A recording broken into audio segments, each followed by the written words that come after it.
We are the Holocaust.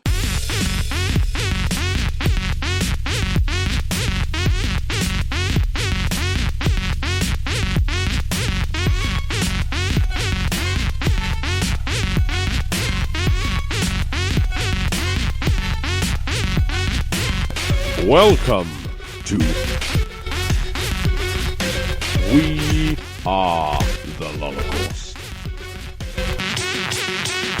Hello, Bouncy. Hello. I'm introducing the show this week. I have the power. To pick up a flower. Yeah. Good. Spring, yeah, there are flowers. Lots of daffodils. There are daffodils. Do you know what I found out this week about daffodils? What's that? That the word daffodil to a Lithuanian means a person who loves himself very much. What, physically or just... No, like a generally? narcissist. Huh? Lithuanian term for that is a daffodil. I see. Is that literally just the literal translation, or does it stem from the flower? No, it's a literal literal that translation. word in Lithuania actually is a word. They have a different word for daffodils. Probably narcissists. Maybe. We've got... Look at those lovely narcissists. What? Yeah. So, you know what? You know, in our country, that means they love themselves that much. But we call that daffodils. I thought it was very interesting, actually, that a word in Europe could have such a very different meaning. So what have we got on this week's show? Well, we'll talk about what we've been playing, as we do every week. It's a staple of the show. Sounds good. Yeah. We've also got a feature each. It's quite exciting. Oh, is this where I wrote them on? Yeah. The running order? Yeah. The bits. The bits. We've got Bouncy's bits. And Duff's bits. Yeah. And Bounce's bits are significantly bigger than Duff's. Well, quality, not quantity. Right. Yeah. We've also got the big plate. Yes. Talking about one of the best toys in the world. We Yes. certainly are. Yeah. We are. And we've also got a lot of news to cover this week, I noticed. Well, An unusually high amount. We covered stuff most weeks from film to board games to video games, but this week we seem to have an exceptionally large amount of news. it's been a very newsy week. It has I mean, been a the very news is newsy still week. poignant. I still haven't seen the Star Wars trailer Really? that you've seen. I have. Because that's out. I am quite excited We've now. had- I was very indifferent to the first one. This one has me very excited. The whole week we've had announcements and trailers and teasers and news and all sorts. It would be remiss of us to not talk about some of those newsy things. It would. Especially as a guy called Mark emailed us and said he'd like to hear more of us talking about the news. Huh. So this is on you, Mark. If it goes shit, Oh, we better get cracking then. better get cracking. What have you been playing this week, Bouncy? What about the jingle? You have to say, insert a jingle. You can cut that in, it's fine. Oh. I trust your editing skills. They haven't let us down this far. Well, this week I finished Battlefield Hardline. Ooh. And I bloody love it. Good. I I know still you're love enjoying it. You've enthused about it on previous episodes. There was a part of the game where I started to think I didn't like it anymore because it is, as I've talked before, based on a cop TV show. So like The Shield or The Wire or whatever. And there's a point in it where you are falsely accused of a crime, you're arrested, and you're sent to prison. And from then on, you're like a renegade on the outside of the law to bring down the corrupt officials and what have you. And that element, from a design point of view, it's brilliant because it gives you a bit more freedom to break the rules. Like up until that point, the thing I really liked about it is you could be a good cop trying to do the right thing. And beyond that, you were still a good cop doing the right thing, but you were on the bad side. The advantage of that is there was one mission in particular, and it's in no way a spoiler, but you meet a load of survivalists who are living in an abandoned airbase and nuclear shelter. Right. Or like a missile launch facility thing. Yep. Silo. Silo, I was going to say. So living in silos and they've got an airbase. And the guy is very rich, he runs drugs, and he collects military memorabilia. Right. Up to and including tanks, helicopters, and aircraft. So, of course, the game can then go, Battlefield has military tanks aircraft as a plane goes overhead. Yeah, that was quite good, wasn't it? Good. It's like a nice sound effect. I'd edited that in, actually. Oh. You've made it sound like it was actually Your in the editing room. skills are so good now, you can edit things in while we're talking. Yeah, I have the skills. But yeah, so it gives you a kind of carte blanche to be a bit more Battlefield. So you jump in this. I mean, there was one bit where it's like, how do you get through that room? And then next to you is a massive great gun turret on the wing of a flying fortress. And it's just like, use that then. And then you're firing 50 caliber shells at things. So it kind of plays on Battlefield's old joy of just blowing the shit out of buildings. And gives you those vehicles just for a very small period of time. But it's almost like a nod to say, we know that you want to be in a tank at some This point. is a Battlefield game at heart. And so I really like that because it gave... The developers must have had a blast. Because it meant that they could go outside of the realms of this thing. Yeah. But also from a game's point of view, that wouldn't have worked in a film. That would have been a bit ridiculous in a film. Yeah. But can I just say at this point, the Fast and the Furious franchise does exist. They're up to the 7th one. Which I saw this week. Have you seen it? I haven't seen the new one yet. I will say this about it. The last 25 minutes are so ridiculous. I absolutely fell in love with the whole film. But that was the same principle with Fast and Furious 6, where they had the world's longest runway. It got more ridiculous than that. I can quite believe that.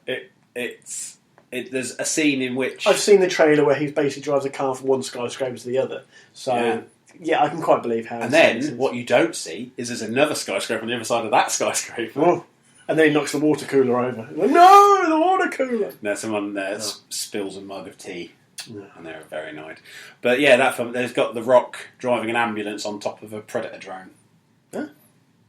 That's all you need to know about that film. It's not in any of the trailers, but it's just highlight of the film. Going to work. that wasn't part of the film, that's just him turning up for work. And they just actually, Fast and Furious 7 is my least favourite of the last 4. Right. But only because I think they got a bit too bogged down in the fact that it is Paul Walker, the film Paul Walker was making when he died. And they need to be respectful to that. So from a certain point of view, it was very publicised that he was going to get a happy ending. So at no point was he, in any of the risk he was in, you knew he was going to get out of it. I mean, you always know to a point, but the Fast and Furious franchise, people have died. So yes. And there is a scene that's in the trailers with the bus that goes towards a cliff and he runs and jumps to grab the... Very dramatic scene. If that was me, I would have quite liked him, if he hadn't died, obviously, in real life, that scene where I would have killed that character. I'd have had that. Right. That would be an incredibly weighty moment where he jumped for it and he didn't quite make it. Because you get that in films sometimes where a character doesn't, and it's a very a shock. Talking of Bond, like the end of Casino Royale, I think it is, where the building is sinking, and it's like normally the Bond girl survives to the very end. Yeah, and it's never seen again. But that was like that was as good as the ending of Her Majesty's Secret Service. Because it gives you a real shit. It grounds it a little bit. Yeah, and so that could have worked very well in Fast 7. Instead, what you end up with is a very emotionally charged film that then is made worse by the fact that Michelle Rodriguez's character had lost her memory after being killed off in one of the early ones and then not having died. And it's her and Dom's relationship is also put under the spotlight. So without the Paul Walker sadness, that would have been the emotional heart of the film. But then there's 2, which kind of play at odds with the fact that when they're not being all, but I love you too, but I don't want to live you, we're family. Then you've got a load of tits and arse and cars in front of you. The 2 don't work. It needs to be a straight film or an absolutely ridiculous thing. And it is absolutely ridiculous, and it's glorious when it's being ridiculous. But the other bits kind of lay it down a bit. Which is a shame. Anyway, enough of that. Battlefield hardline. So I played through it and I really liked it. The ending was very interesting. Okay. It's I'm not going to say anything about it because obviously there'll be a lot of people that haven't played it yet. Myself included. So. It was the right ending for that story. Right. I think some people will be very disappointed with it. Is it like an old Police Squad ending? No. Everybody freezes and there's like coffee pouring onto the floor? No. Oh. No, it's not. I don't want to play it now. But it certainly leads up for either an expansion or a sequel, which has got almost, again, it could go in any direction. Yeah. They've created an ending that's not an obvious ending, and I liked that. And it was very clever, and I just adore it. I'm now going back through it again. Yeah. Despite having lots of other games I should be playing, I go back through it because each level you've got different bits of evidence you can scan for and find, and then when you find all of them, you crack a certain case that was running. So it might be, how is the drugs being... So there is a reason to go back. A reason to go back. I mean, if you're very thorough, you could have found them all in one run. Yeah.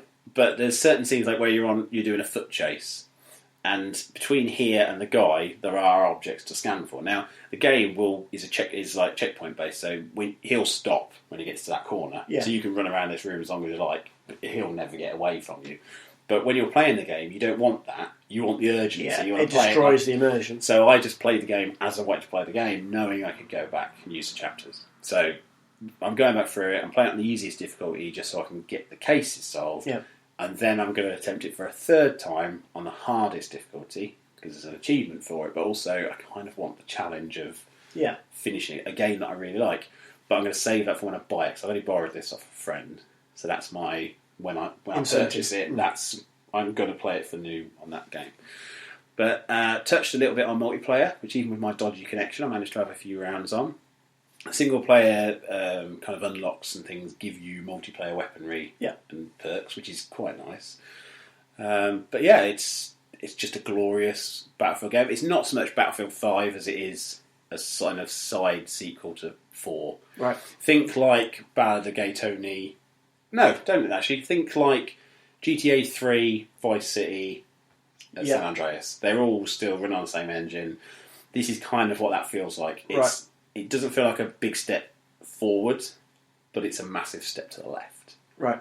And so it's completely different, but... So it stands on its own 2 feet almost. Stands on its own 2 feet. The biggest criticism a lot of people who play the Battlefield games have levelled at it is it's not as big in terms of the range of weapons and vehicles as Battlefield 4. But that's a war game. This is a crime game. Yeah. I don't think... I think it said the crying game then. Oh. And then I thought of Jim Carrey in the shower in Ace Ventura. But yeah, I think that's an unfair comparison. If this was Battlefield 5, then fine, compare it to Battlefield 4. As it's not, you can only really compare it to Battlefield, say, Bad Company maybe, which was a sideline thing. This is what these are, and I just think it's fantastic. So if you were on the fence, don't be. I know Postman Gav was trying to persuade a few people to get it on Xbox One so that we could get some multiplayer games. If enough people get it, I'd definitely buy it. Yeah.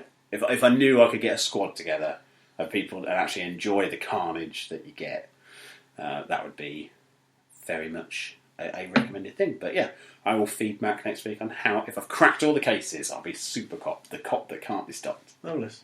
I started Mass Effect 3. Finally? Yeah. As people may remember, it was supposed to be one of my 4 in Feb. Your betrothed will soon have a nacho hat. She will soon have a nacho hat. Well, it's Mass Effect 3 and I've just started. So soon is a strong word. But yeah, it was great to go back, actually. I'd forgotten how much I enjoyed that opening sort of sequence on Earth.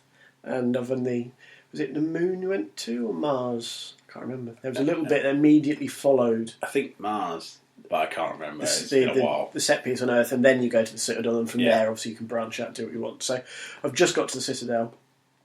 But yeah, it was great to be back in the saddle, so to speak. I've carried on with my same Juan Shepherd character. I imported him from my Mass Effect 2 game, and really looking forward. This is only the second time I've played through Mass Effect 3. Oh, okay. I've been through 1 and 2 at least twice before. Yeah. So those playthroughs were the third time. But Mass Effect 3, it came out just before my daughter was born. So she was born about 2 hours from the end of the game. Right. So I just never went back to it. As a reference point, have you played it since they updated the ending? No. So I've got the new ending to look forward to, which I am quite excited about. Yeah. And that was part of the reason I wanted to go back to the Mass Effect series, because I hadn't done that. No.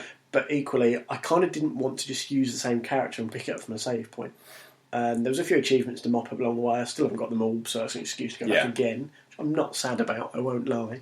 But yeah, so nice to crack open an old favourite. It still plays pretty well it's a small sample size, but it still plays pretty well. I know I said before Mass Effect 2 had a few little foibles with cutscenes where there was some breaking in things, but yeah, it's nice to carry on. Didn't feel the pressure finishing Mass Effect 2 to get all the achievements, to play it a certain way to get people through. I could just play on instinct and go, I think you're good at that job. Yeah. Or I think you should do that. And, I lost a squad member.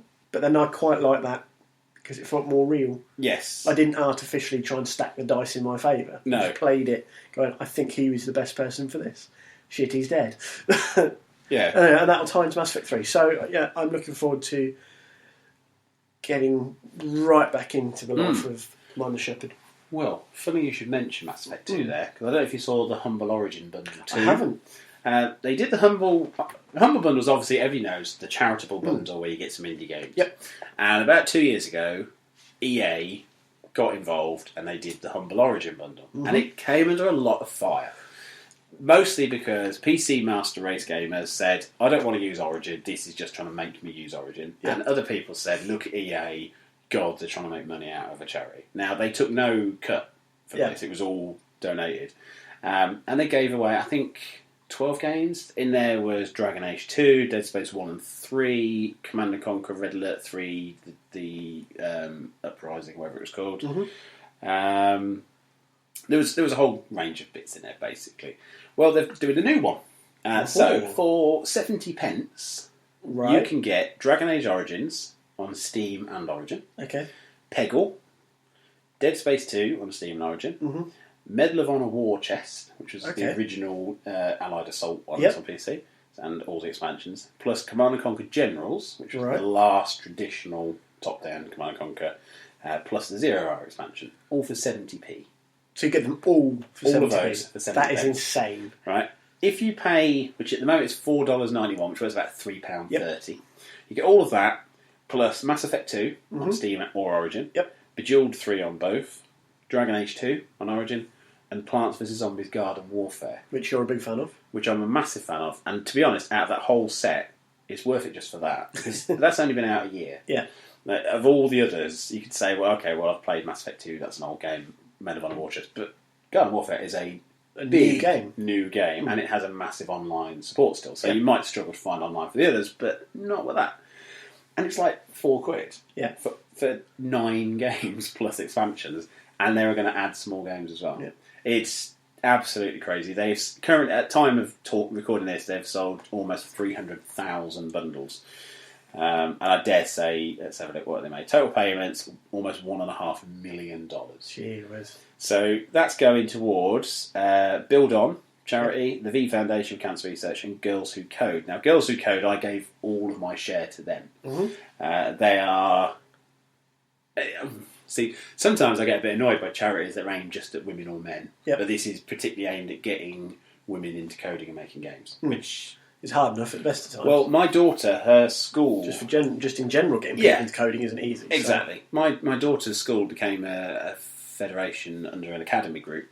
And over Easter, they did a session where they could go in and do some extra tuition. And one of those, they learned animation and coding. And it was absolutely fantastic. And they all came back with a brilliant, positive experience from it.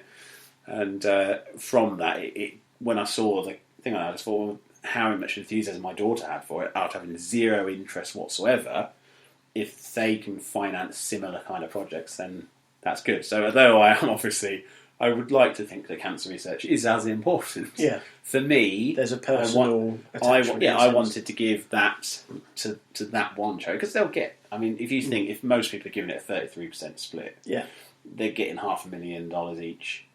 Guaranteed. From the off. Yeah, and I think last time EA matched whatever they raised as well. So if they do something like that again, it'll be good. I think it was the most successful bundle they ever did. And while cynics did say, oh, bloody EA, trying to push their own agenda, I don't see it as that. If you donate your game to a Humble Bundle, even if you think, well, I might sell some DLC, or that's fair enough. Everybody who donates something for free is hoping to get something back. To spur off slightly, do you know what I'd say discovered this week? I saw it on Twitter. I can't remember who it was specifically, but somebody semi-well known. The name rang a bell with me. Right. And I think Graham Linehan retweeted it. Right. And basically the chap said, major charity approached me today about doing a video piece for them. I said, yes, sure. And they said, okay, how much do you charge? And he's like, do people really charge? It's like, people really charge charities for their time. Are you fucking kidding me? Yeah. Ridiculous. I worked with charity groups doing photography, and you charged them how much? I didn't charge them. But this is the thing: they wanted to invoice. They wanted me to invoice them. Basically, they said, "Look, we've got a budget to pay for publicity. So how much do you want?" And I said, "Nothing." I took some photos. It took 25 minutes, and I'll just do some processing at home. Be an hour of my time. I'm quite happy to donate that. And it turned out the photographer who did the last event before me charged them £400. Gee whiz. And I just thought, I understand if you're a professional and that's your living, fair enough. I can understand that. If that's all you do, like if you just work for organisations and you happen to be on your books as a charity, then I guess you'd have to charge. See, I can understand that if it's a professional being hired for that, to basically do their profession. Yeah. So you're hiring a professional photographer to take professional photos. Yeah. And I understand that. And obviously, if you're making a film or a documentary, you hire a professional crew to do it. Yeah. So I can understand if you're hiring professional people to do a professional job. I can relate to that. Yeah. I understand that. But when you're asking somebody, the cult of celebrity, so basically somebody whose job is something else, actor, actress, swanning around in certain dresses going, meh, on Channel 4. Yeah. That's not their profession. No. You're asking them to use their public persona to help promote the charity, and they're asking to be paid for that. Mm. If you believe in that charity, yeah, well, you don't. Fucking do it. That's Don't it. ask them to line your pockets and push your agenda. Yeah. You're supposed to be pushing theirs, dick. I know there was a charitable event held in Scotland, and they asked 2 people who were on TV in that area, it's like local TV. Yeah. And both of them asked for £5,000 each. This wasn't like an international celebrity. This was just somebody on the local television channel. And the story got let out to the papers, which then pretty much ruined them. Yeah. Because, of course, people were like, what the hell do you think you're doing? Like, you just do the role. I mean, Red Nose Day, I think there was a talk about at some point some of those people were reimbursed for their time. Because sometimes if you are, let's say you're a massive actor, you like, I don't know. Actually, I'll use a real world scenario. Jennifer Lawrence, made a film with Bradley Cooper. It was actually called Serena, and it was a low budget film filmed in Eastern Europe, and the audio was so terrible in the outdoor scenes because there were so many planes going over, like here, all edited in beforehand, and they had to do ADR to replace all the dialogue. Now, everybody else they could get, but she was filming Mockingjay Part 1. Right.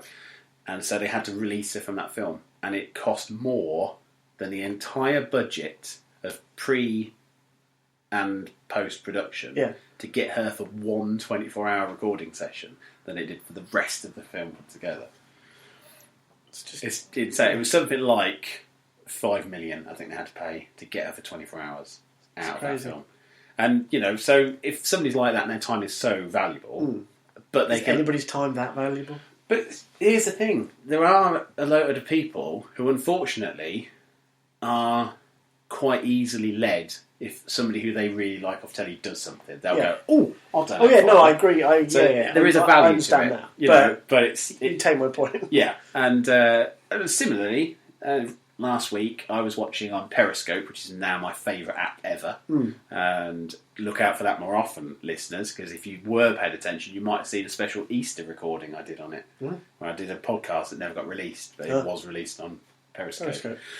But I was watching the Grimsby, I think I talked to you about it, the Grimsby meeting with Nigel Farage, where he went. It was the same day that he'd met Joey Essex. Vaguely, I think you may have mentioned. So yeah, basically, a very spurious text message from you. Yeah, somebody was holding up their phone and periscoping the Grimsby. I don't know what you'd call it really. Meeting. Where they go around and they try and say, look, come at me with your questions. What was sinister about it is I studied a lot of modern history, and I've seen recordings of early National Socialist meetings. Yeah. That's as National Socialist a meeting as I've ever seen. It was a lot of people caught up in a wave of anger and emotion, absolutely putting their faith behind Nigel Farage. Everything he said was almost worshipped, and it was very creepy and very sinister. I like my politics, I suppose, for lack of a better term. We've talked about it before, local stuff and obviously election coming up. I've never felt so passionately or wanted one candidate to win as much as I want Al Murray's pub landlord to win in Thanet, just to see Nigel Farage go and do all this anti-fucking foreigner bullshit. Yeah. He's doing his fucking line tonight where they're coming over here with AIDS to get treated, because apparently you can't treat people with AIDS if they're foreign or some whatever his fucking point is. I don't know. Nobody seems to understand. He sounds like a lunatic, and I want a fictional character to beat him. But this is it the thing. will be hilarious. Because Nigel Farage that day did a photo shoot with Joey Essex, his popularity with the under-25s skyrocketed. And that That's why we should take away the vote for the under This is the point, 25s. at what point did... I mean, UKIP were genius for that. They're like, we need to go for the ignorant vote. Now, that's not slandering or slating people that vote, but they're people who are not informed about politics. Yeah. They're getting told that they should go and vote, and then suddenly Joey Essex is saying that Nigel Farage is a well-reading geezer.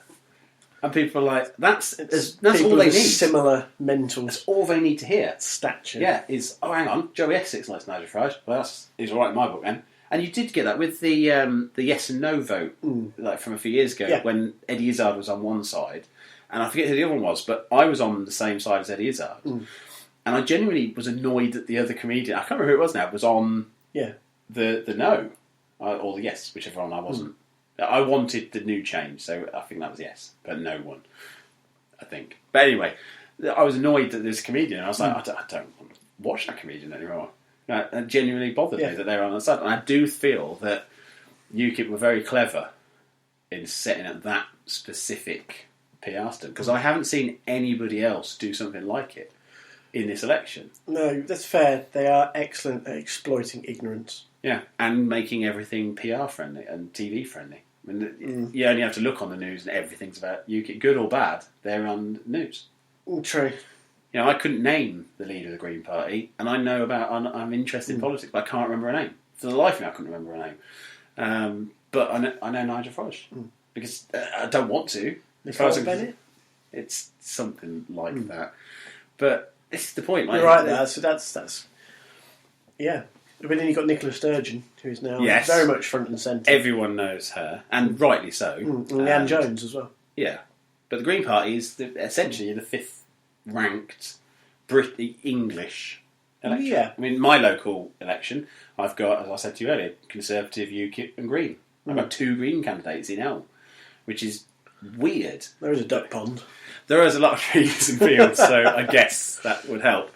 But again, this is like we're saying about the charity thing. You get the right person in, and it makes a difference. And I think UKIP will win a lot of votes for that Joey Essex thing, even though it's clearly absolute horseshit. Yeah. But it doesn't matter, because it's talking to the right people. There was an interesting thing done by, I think, either the Guardian or the Independent, where they went to Boston and they were talking to migrant workers and they were talking to local people, and that was as fair and balanced as that respective newspaper can be. But it was basically going around saying everybody says they should get up off their asses. The foreigners should get up off their asses and get out. The English should get up off their asses and do their jobs. The people who are moaning about the people who should get up off their asses should get up off their asses. And he said the problem is everybody's frightened, and UKIP are offering all these things saying it's okay to be frightened. And I dare say that's going to get them a lot of success. But we're not politics. What were we talking about? Mass Effect 2. Humble Bundle. Yes, go and buy the Humble Origin Bundle too. It's out for another couple of weeks, I think, and it's absolutely a steal. If you can afford it, if you're a bit flush, don't pay 20 quid. What I would say is buy a gift bundle for someone who perhaps isn't. Because you can increase your amount you buy, but you can also buy a gift one. So if you're thinking of donating 20, buy 3 gift ones and then randomly give them to strangers on the internet, because I think that's also quite a nice thing to do. It is. You're still giving the same amount of money to charity. If you don't like EA, you're making sure that more people are playing their games for free rather than paying for them. Yeah. Everybody wins. You do. So we've done political fighting. Let's do digital fighting, because I noticed you've been playing the new Mortal Kombat game on iOS. On iOS, unfortunately, only iOS. Unfortunately, that's a great word. I am. That was a real vote of confidence. You know how much of a fan of Sonic the Hedgehog I am? Yep. I like Mortal Kombat more. Okay. That's how big a Mortal Kombat fan I am. If I was to have a tattoo done, I would have the player select screen from Mortal Kombat 3 tattooed on my back. Right. Because it was huge and it was crazy, and it had Motaro and Kintaro and everyone else on there. And by dropping those names, I have proved that I am a big Mortal Kombat fan. I've watched all live action series. I've got every spin-off game, even the terrible Special Forces one. And Mortal Kombat X, for me, is the game that of all the new gen games that I should be buying, this is one I should have had at launch. I should have pre-ordered the special edition that comes with Scorpion statue, but I just can't afford it, and it's killing me to not have it. But they released a free one on iOS, and it's made by the same people that did the Injustice Gods Among Us game that I also loved on iOS. I remember, So it's card-based, you unlock characters, and you get bronze, silver and gold, denoting rarity and power. And it plays along the same storyline as the main game. If you do stuff in the app, you unlock content in the main game, unlock stuff in the main game, do stuff in the app. I like that. Whatever's interactive, do well with that. And the game plays very, very well. I'm still very early on, so I haven't been able to unlock too much of it. And it's only been launched 4 days, I think. Yep. So features haven't all been activated yet. So I will report back fully on it. But if you are in a position of not being able to get the main game just yet, you can go a lot worse than this. It's not as fluid a fighter as the Marvel one I've been playing, because this one is pretty much you tap the screen to get like a 3-hit combo, build a power bar which will do a special move, and every now and then you'll get like a swipe to do a slightly harder and hold 2 fingers down to block. That's as simple as it is. But it's 3-on-3 fighting, and yeah, it's simple, but it makes it difficult by stacking the odds against you. So yeah, it's very good. But more importantly, Tapped Out has also been taking me away from playing Mortal Kombat by having lovely new bad evil content. Yeah, it has. The Terwilliger family. Oh, I'm surprised that they did this in a sense, because obviously Sideshow Bob is a frequent character who appears. You capture him, you get money and experience for capturing Sideshow Bob. So I'm kind of a little bit surprised they did this, especially if they're doing. Well, not I wouldn't say quite quickly off the back of Marvin Monroe coming into it. Of course, that was a level up. Yeah, so it was slightly different, but it just seemed to be the way it landed for me. And Frank Grimes. That will be the next donut purchase. Desperately, I nearly bought a points card just for Frank Grimes. He is my favourite. He's in my top 3 favourite Simpsons characters who aren't main cast, and that's Sherry Bobbins, Lyle Langley, and Frank Grimes. Yep. You see, I'd replace Sherry Bobbins with Hank Scorpio, which is no secret. Yeah, I'm a Scorpio kind of guy.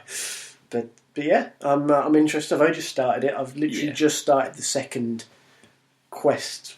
So obviously Cecil's turned up with his "I'm sorry" plaque, and now I'm into. And it's nice that they're using the extended Terwilliger family rather than just be a Sideshow Bob mission, because I think that's it. Sideshow Bob could become the hero, because that episode he was the only person not trying to kill anybody, wasn't he? In that one, he was genuinely trying. So, and the title screen now has Bob, so I have a feeling we're going to get Bob fighting in whatever they start. And also when you start the first step of the mission, obviously it comes up saying Terwilligers, and you've got to unlock all the characters. So you've got mum, dad, wife, baby, etc. So I'm interested to see where this one goes. Yeah, and interestingly, Sideshow Bob is on that screen, but you have to go to the left, not to the right, which normally you'd go through them the other way. So it's kind of like he's there, but he's the trump card. I wonder if they'll unlock the dam as well, Springfield Dam. That'll become an unlockable item. I would like to see that. I'd also like, because the Duff Blimp, I'd like that to feature in there, because they're one where hidden in there, and the air show. There's a lot of houseboat as well. Houseboat. Yeah, they suggest that a bit with the rake on the floor, so that could be in there. But yeah, I'm properly excited about this one, because this goes back to what we said before, where we wanted special events to be Simpsons storyline, not just it's Easter, so we'll have to make it work. And I think they did Easter very well, just a very small token event. And we did say we wondered what was going to happen next. The second building, or one of the buildings you get, is for the Squidport. Right. So the reports that something's coming from Squidport seems to be very spot on, and maybe the Krusty Land would also get a building. You'd hope so, because it feels a bit abandoned still. Yeah, so, because there was a lot of talk about there was new stuff coming for those. Yeah. So maybe this is all it's going to be, but that's still, if it all ties in nicely, that's better than just having some content that's all in one location, as opposed to all of it. But yeah, I'm quite looking forward to hearing how it pans out this week. Still on the monorail, won't lie. Yeah. Still on the monorail. I've been playing Command & Conquer Red Alert 2. I saw. Just had the retro feeling in me bones. As much as I like to pretend that I can concentrate and do proper work, I found a folder with old PC games in it from 2001. I haven't touched it since.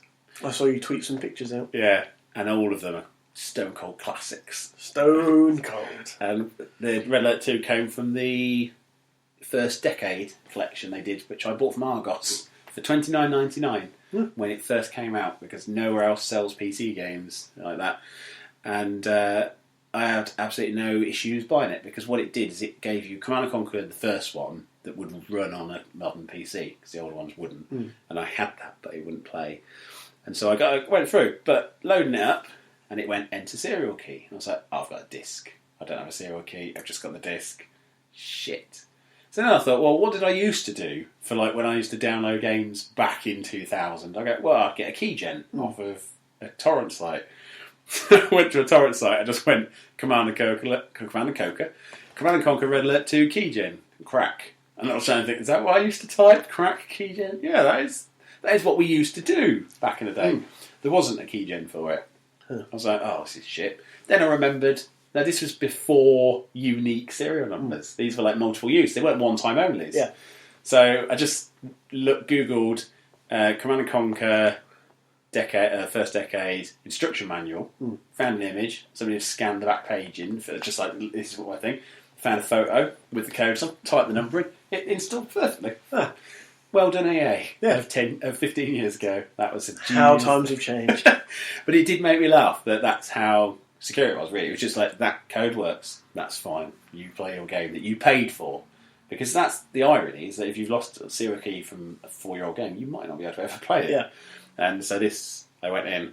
I've had it installed for a couple of weeks. I've been playing it over those few weeks. I haven't really talked about it in the show because I've not played the end of the story. I've just played skirmishes. Yeah. It's still, the Red Alert series is probably my favourite series in the Command & Conquer world. I like being the Russians. I always like the Russians. And Red Alert 2 was good because it hit that point of, it was popular enough to get Ray Wise and Udo Kier and actors of that calibre to play the roles in the live action bits. And as we'll be talking about later, FMV used to be a massive thing in games, and it could be coming back. But Red Alert 2, just play it again. Every level felt familiar, and all the voices, every sound effect, every battle control terminated. The lot just filled me with such joy that I would quite happily play that more than the Xbox One, because it was such a well-made, silly little B-movie of a game, you know. So, I've got the whole Decade collection, but I've only installed Alert 2, and not even the expansion, the Yuri's Revenge one, because I'm just going to play a load of skirmishes of Alert 2 for now, and then I'll probably go through. I'm tempted to do a Command & Conquer playthrough, like your Mass Effect, but do every Command & Conquer game right up until Red Alert 3. But that would mean playing the shit ones as well. And I don't want to. I might just do that first decade because that ended with 0 Hour and Generals. They were good. I will have to play Command & Conquer Renegade, which is the first-person shooter one, which was all right in that time. That was when they did those awful Dark Forces sequels, and first-person shooters were starting to get a bit polygon-y. But it's a Command & Conquer game, and I should play it through. So I might do for like a month. I might just do a Command & Conquer month and play through it all. But as it is, Red Alert 2 is going to now be I might as well glue that drive shut, because that disc is not coming out. Not coming out. Kind of like how discs that go in your Xbox One don't come out properly. So they go out properly, they just don't load properly. Football Manager. Yeah, it's taken a sinister twist in the last couple of days because Jurgen Klopp is leaving Borussia Dortmund at the end of the season. So I'm hoping if I win the league, my CV will be bumped up. Okay. And I'll go and work for Dortmund, basically. So he's leaving in your game? No, in the real world. So that affects the stats? No, it doesn't affect anything. Oh. I'm just going to go, look, I won the league with Dortmund as well. I clearly know what I'm doing. Give me the job. Oh, okay. That's how it works. Oh, so he's the manager of Dortmund? In real life. I thought he was like Jurgen Klinsmann and be a footballer. Because he's a footballer. He was. He's now a manager. Wasn't he the one who was famous for diving a lot? In both celebratory and... not being tripped over, but falling over. Front slide, man. That was him, wasn't it? He's now manager of the American team, I believe. No, well, that's not a real job. Well... What are you talking about? Right. We're not going to talk about your other game just yet. Okay. Destiny, because we're going to talk a bit more about Destiny in a bit. We will. We'll roll all that in together. But while we're talking about Football Manager, shall we do a drawing of our winners for the East Side Hockey Manager Code competition? Let's. Nobody else entered. Well. No one else. Which means Gav wins a code. Gav wins. And Stephen Ellis wins as well. Which does mean we've got one code left. We have. Hello, listeners. A little peep behind the window here. I'm now editing this podcast together, and actually, while we were recording that episode, somebody else did enter, which now makes the rest of this piece very difficult to edit together. So, we did get all three winners. Stephen Ellis, Postman Gav, unfortunately, and Paul Whittingham, Whittip, off of Twitter. His suggestions were... he had 4 suggestions, or 5 suggestions in total. I can't even read. He said the Royals, we'll put it properly, the Las Vegas Royals. So you could have like poker, royal flush, cards, jacks, queens, kings, etc. In case you don't know what that would be. The Las Vegas Juices, again, card based. He suggests that a mandatory Aerosmith Juices of Wild as entrance music. The Las Vegas Sinners, a la Sin City. Possible chance involving sinners, winners, dinners, Yulbrinners. These are his words. I wouldn't have put Yulbrinners in there, and that is a crime because that is perfect as long as you say it properly. The Las Vegas Ballers with an H after the first B there, in homage to me apparently, but no, that's the wrong sport. Sad face. So if there's a Las Vegas basketball team, that's what they should be. And his final choice, which was his personal choice, so we're going to put this into the show, the Las Vegas Strippers, if for nothing else but a possible entertainment during a halftime show or end period show. And he said there's always the women's team too. The end period show would be a very specialist form. But there we go. So 3 winners for the 3 codes. Congratulations to you all. Now back to the main episode, which was recorded in the past. And I had a bit of a cold. Apologies for the audio quality between these episodes. We are working on an active solution. It should be better soon. Anyway, back to the episode. Ta-ra! Yeah, so well done to Stephen And Paul. and Gav. Even though you don't You said Gav through gritted teeth. I did. He did, we laughed about, we couldn't work out why he said rats, the Las Vegas rats. He tweeted us and said about that, clarified that he meant the Rat Pack. And if he'd have said the Las Vegas Rat Pack, that would have been fine. But so I just responded, Dean Martin wasn't in the Boomtown Rats. I saw. Which I thought, yes, suck that egg, you egg-faced moron. What made me smile is Gav basically came in and go, I haven't got any good ideas, I've got these ideas, and sent in several, and to be fair, a couple of them are quite witty. I'll give him his dues. Yeah. But then, maybe 48 hours later, it was a day or two after we'd recorded, because obviously there's the editing time. ESPN's NHL team, right, which is a pretty big sports channel, just globally, ESPN. And the guys who cover their hockey, they don't show it in America, but they've got a really good team covering it for the website. Right. And they did theirs. What should the team be called? Yeah. And the amount of ones that crossed over with what Gav had suggested, out of 6 of them, at least 4 of them must have been basically copy and Postman Gav. So Gav has got the brain of an American commentator. Writer. Yeah. Well, that's shoddy. I don't know, they're good writers. I don't know, that's not much of a compliment to them, is it? Right. Tell you what else is coming back, it's all about commentators, Celebrity Deathmatch. Do you remember that? I do, I love that. Did you know it's coming back? I did not see that it was coming back. It's coming back. Oh. MTV. They've announced 2 series. One is Scream the TV series, right, which has got a trailer that has genuinely got me interested. Right. I wasn't interested until they had the kind of the Randy character of the series saying slasher movies can't ever work as a TV series. Slasher movies are all about pace. Once it all starts going, it's body count, punch. They would never work in the series. So they are playing with the concept of what if somebody was playing with the rules and trying to make this happen. And it's a suitably gory looking trailer. I think it's about 5 deaths or per trailer parts shown. It is kind of a very teen audience, but that's the Scream films were. Yeah. So I'm quite interested in how this pans out. I want to know a bit more about it, but the first trailer did pique my interest. But then Celebrity Deathmatch is coming back, and it's still Johnny and what was that? Johnny Lightning, but those two are going to comment, and they're bringing back celebrities in their claymation glory. That was an amazing show. It was. I did like that, and it's if anything's coming back, the Beavis and Butthead when that came back surprised me. And was all right, but pretty much disappeared again without a trace. Celebrity Deathmatch never should have gone away. That's I don't know, because you've got a whole new batch of celebrities you can... Well, this is it. It's now more relevant than it was when it was first on. Because then, I mean, Because you're blatantly going to have a Kim Kardashian, Jennifer Lopez butt fight. Yeah, or Chris Evans versus Chris Evans, Human Torch. Chris Evans versus Captain America. Chris Evans. Well, you could. They could. do stuff like that, don't they?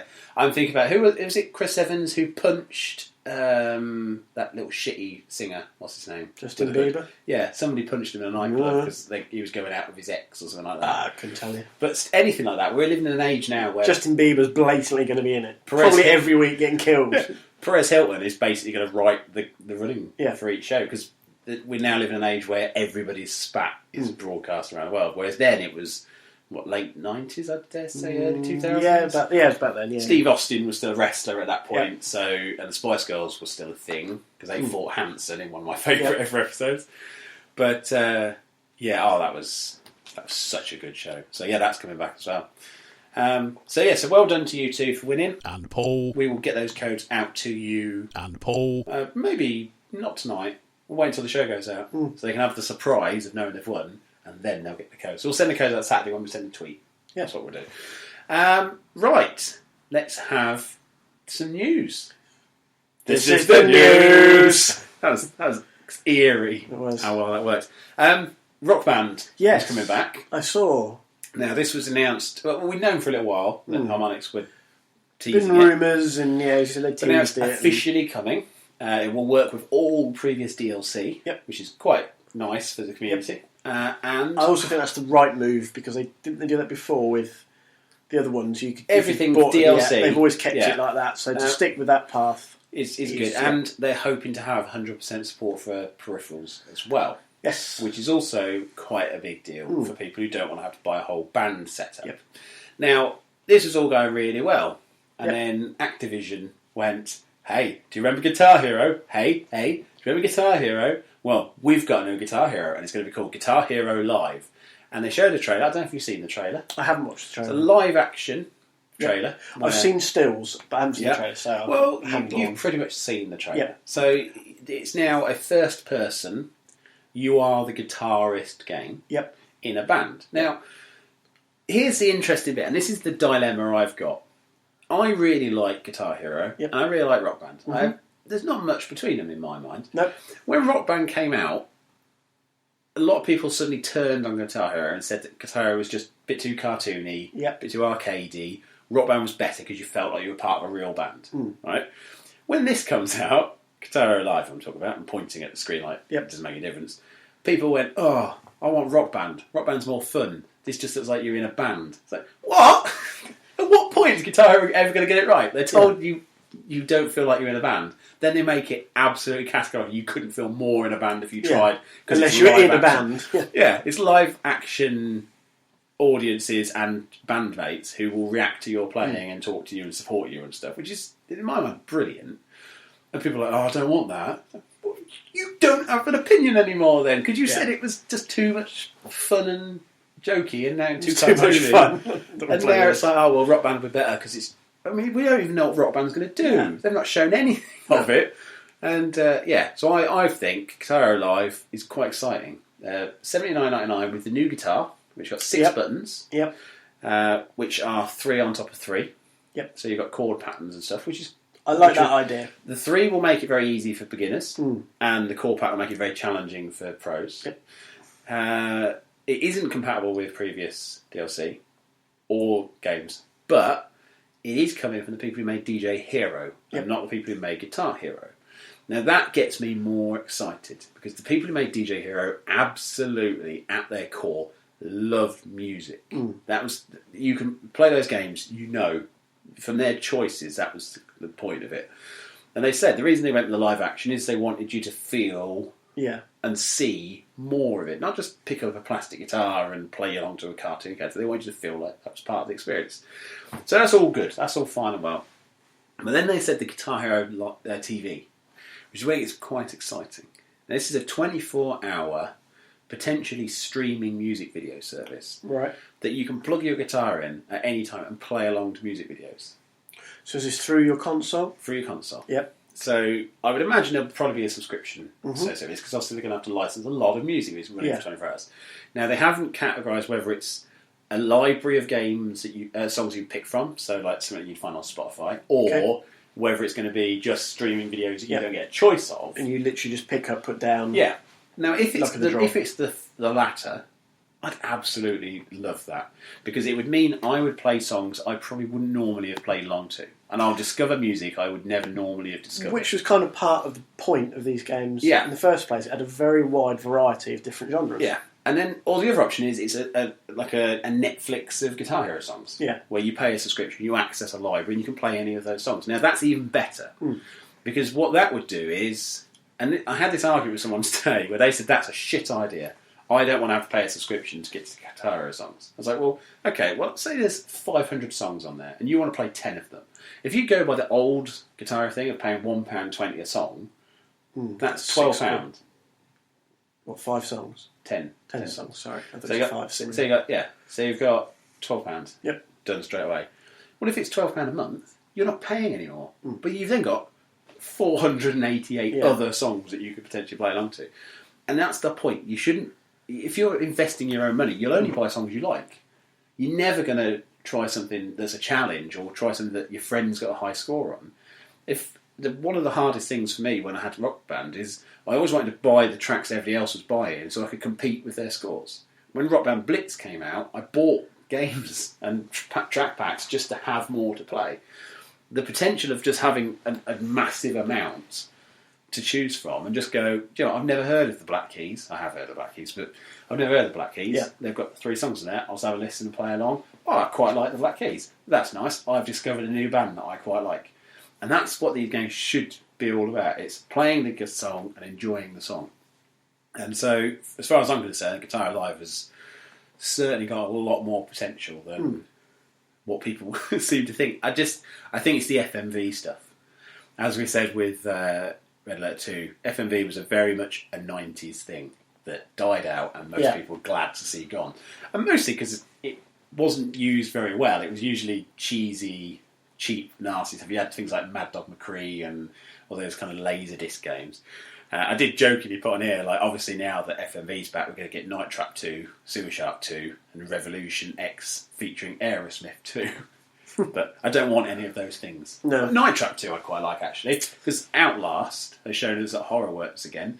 You mix that with FMV footage, it can be quite creepy. But yeah, it's a thing. So Guitar Hero Live out in the fall or October. September, October time. Yep. Autumn, as we call it. Autumn. Yeah, well, I don't like autumn. I remember when I was at school, there was some German exchange students come over. Yeah. And coming over here. Sitting in our lessons. And we're doing the seasons and times a year, months, that sort of thing. And a teacher said...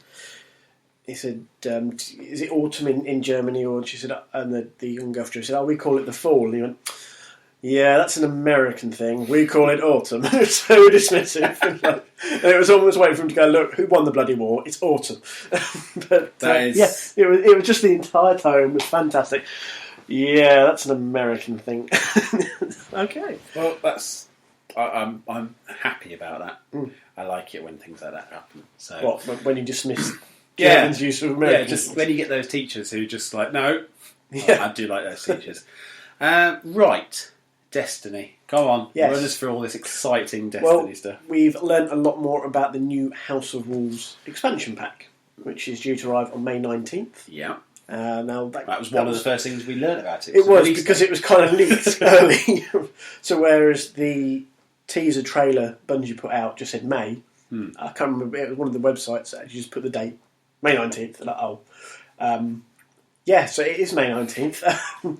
So that's coming. There's going to be no new raid.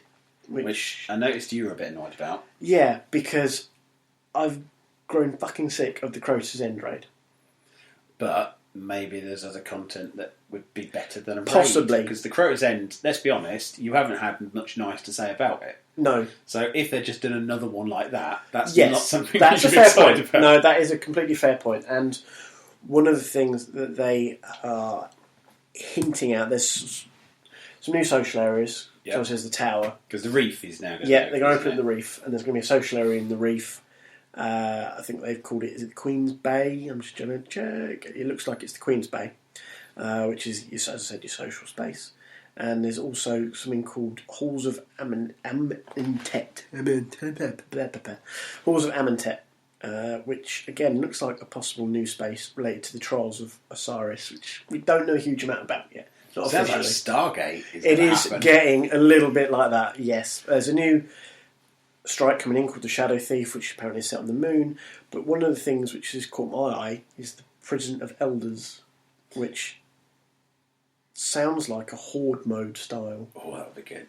I'd love that. And that's exactly. That's something that these people data mining the new update have kind of discovered. It's not something that's unusual because there are missions in the game, like when you've got to knock out that force field in one of the early missions, you get waves of enemies coming in, and they do kind of ramp up in difficulty. So it is something they've already touched on in the game. So putting it into some sort of arena and having you getting surrounded by and giant things. And I know because we played Horde mode on Gears of War with Emma and obviously your ex-partner, and AHDVD from the Monday Movie Show used to join sometimes. Shaking my fist, they're not my ex-partner.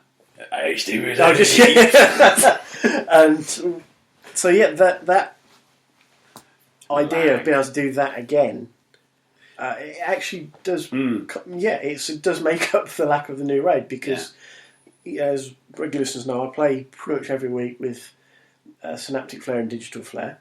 We've kind of got a little strike team going on. So that opportunity to do a different activity like that as a team, and that is appealing. Yeah, the Horde idea would work well as well, because a lot of the strikes end with some boss fight. Yeah. So if you had all the bosses from those strikes, one after another, there's a series of end... You just see how far you can go. That would be an incredible challenge, and it would genuinely push people. And that was the great thing with Horde, because you could play, was it 1 to 10, 11 to 20, and you had these blocks. And we did do it 1 to 50 one night, didn't we? Difficulty got harder. And we did it, and it was a heck of a slog, I remember. Even with 4 or 5 of us, it was a hell of a slog. And, and as hard as it was bloody enjoyable. Yes, as well. it was. We laughed great as social much as we cried. And so that new information, which, as I said, basically has been leaked, is intriguing, and I am actually quite looking forward to the official. You'll have to correct me, because you're more the Halo man than I am. Halo ODST, that had a horde mode type thing, didn't it? I think so. Like a defence. I only played the campaign on ODST. I picked it up late. Pretty sure. So a lot of stuff had kind of like the multiplayer-esque elements that kind of died off. Let me Google that while talking about something I don't really know what I'm on about. But I'm pretty sure that when they said that ODST was coming to the Master Chief Collection, they said they weren't bringing this multiplayer mode with it. Because the multiplayer for ODST, most of it was the Halo 3 multiplayer. But it was all the DLC as well, wasn't it? But I'm pretty sure... a few people have drawn links to ODST and what you see now with Destiny as well. Yeah. So it wouldn't be that much of a stretch. Well, one thing while you're looking that up... That was still Bungie, wasn't it, the ODST? Yeah. One thing that somebody made a point in the Eurogamer comment section, which I thought was an interesting point. If you've got these new social hubs, does that mean you're going to have to go to Queen's Bay in the Reef, pick up your bounties there, then you're going to have to go to the tower and pick up your bounties? So you log into your game. Yeah. Queen's Bay, loading screen. Yeah. Pick up your bounties, back to orbit, loading screen. To the tower, loading screen. Pick up bounties, back to orbit. And so are you going to have this very long-winded way of getting all your stuff before you actually go and do anything? It would be nice if they had some way of... shortcutting that. Or like the same...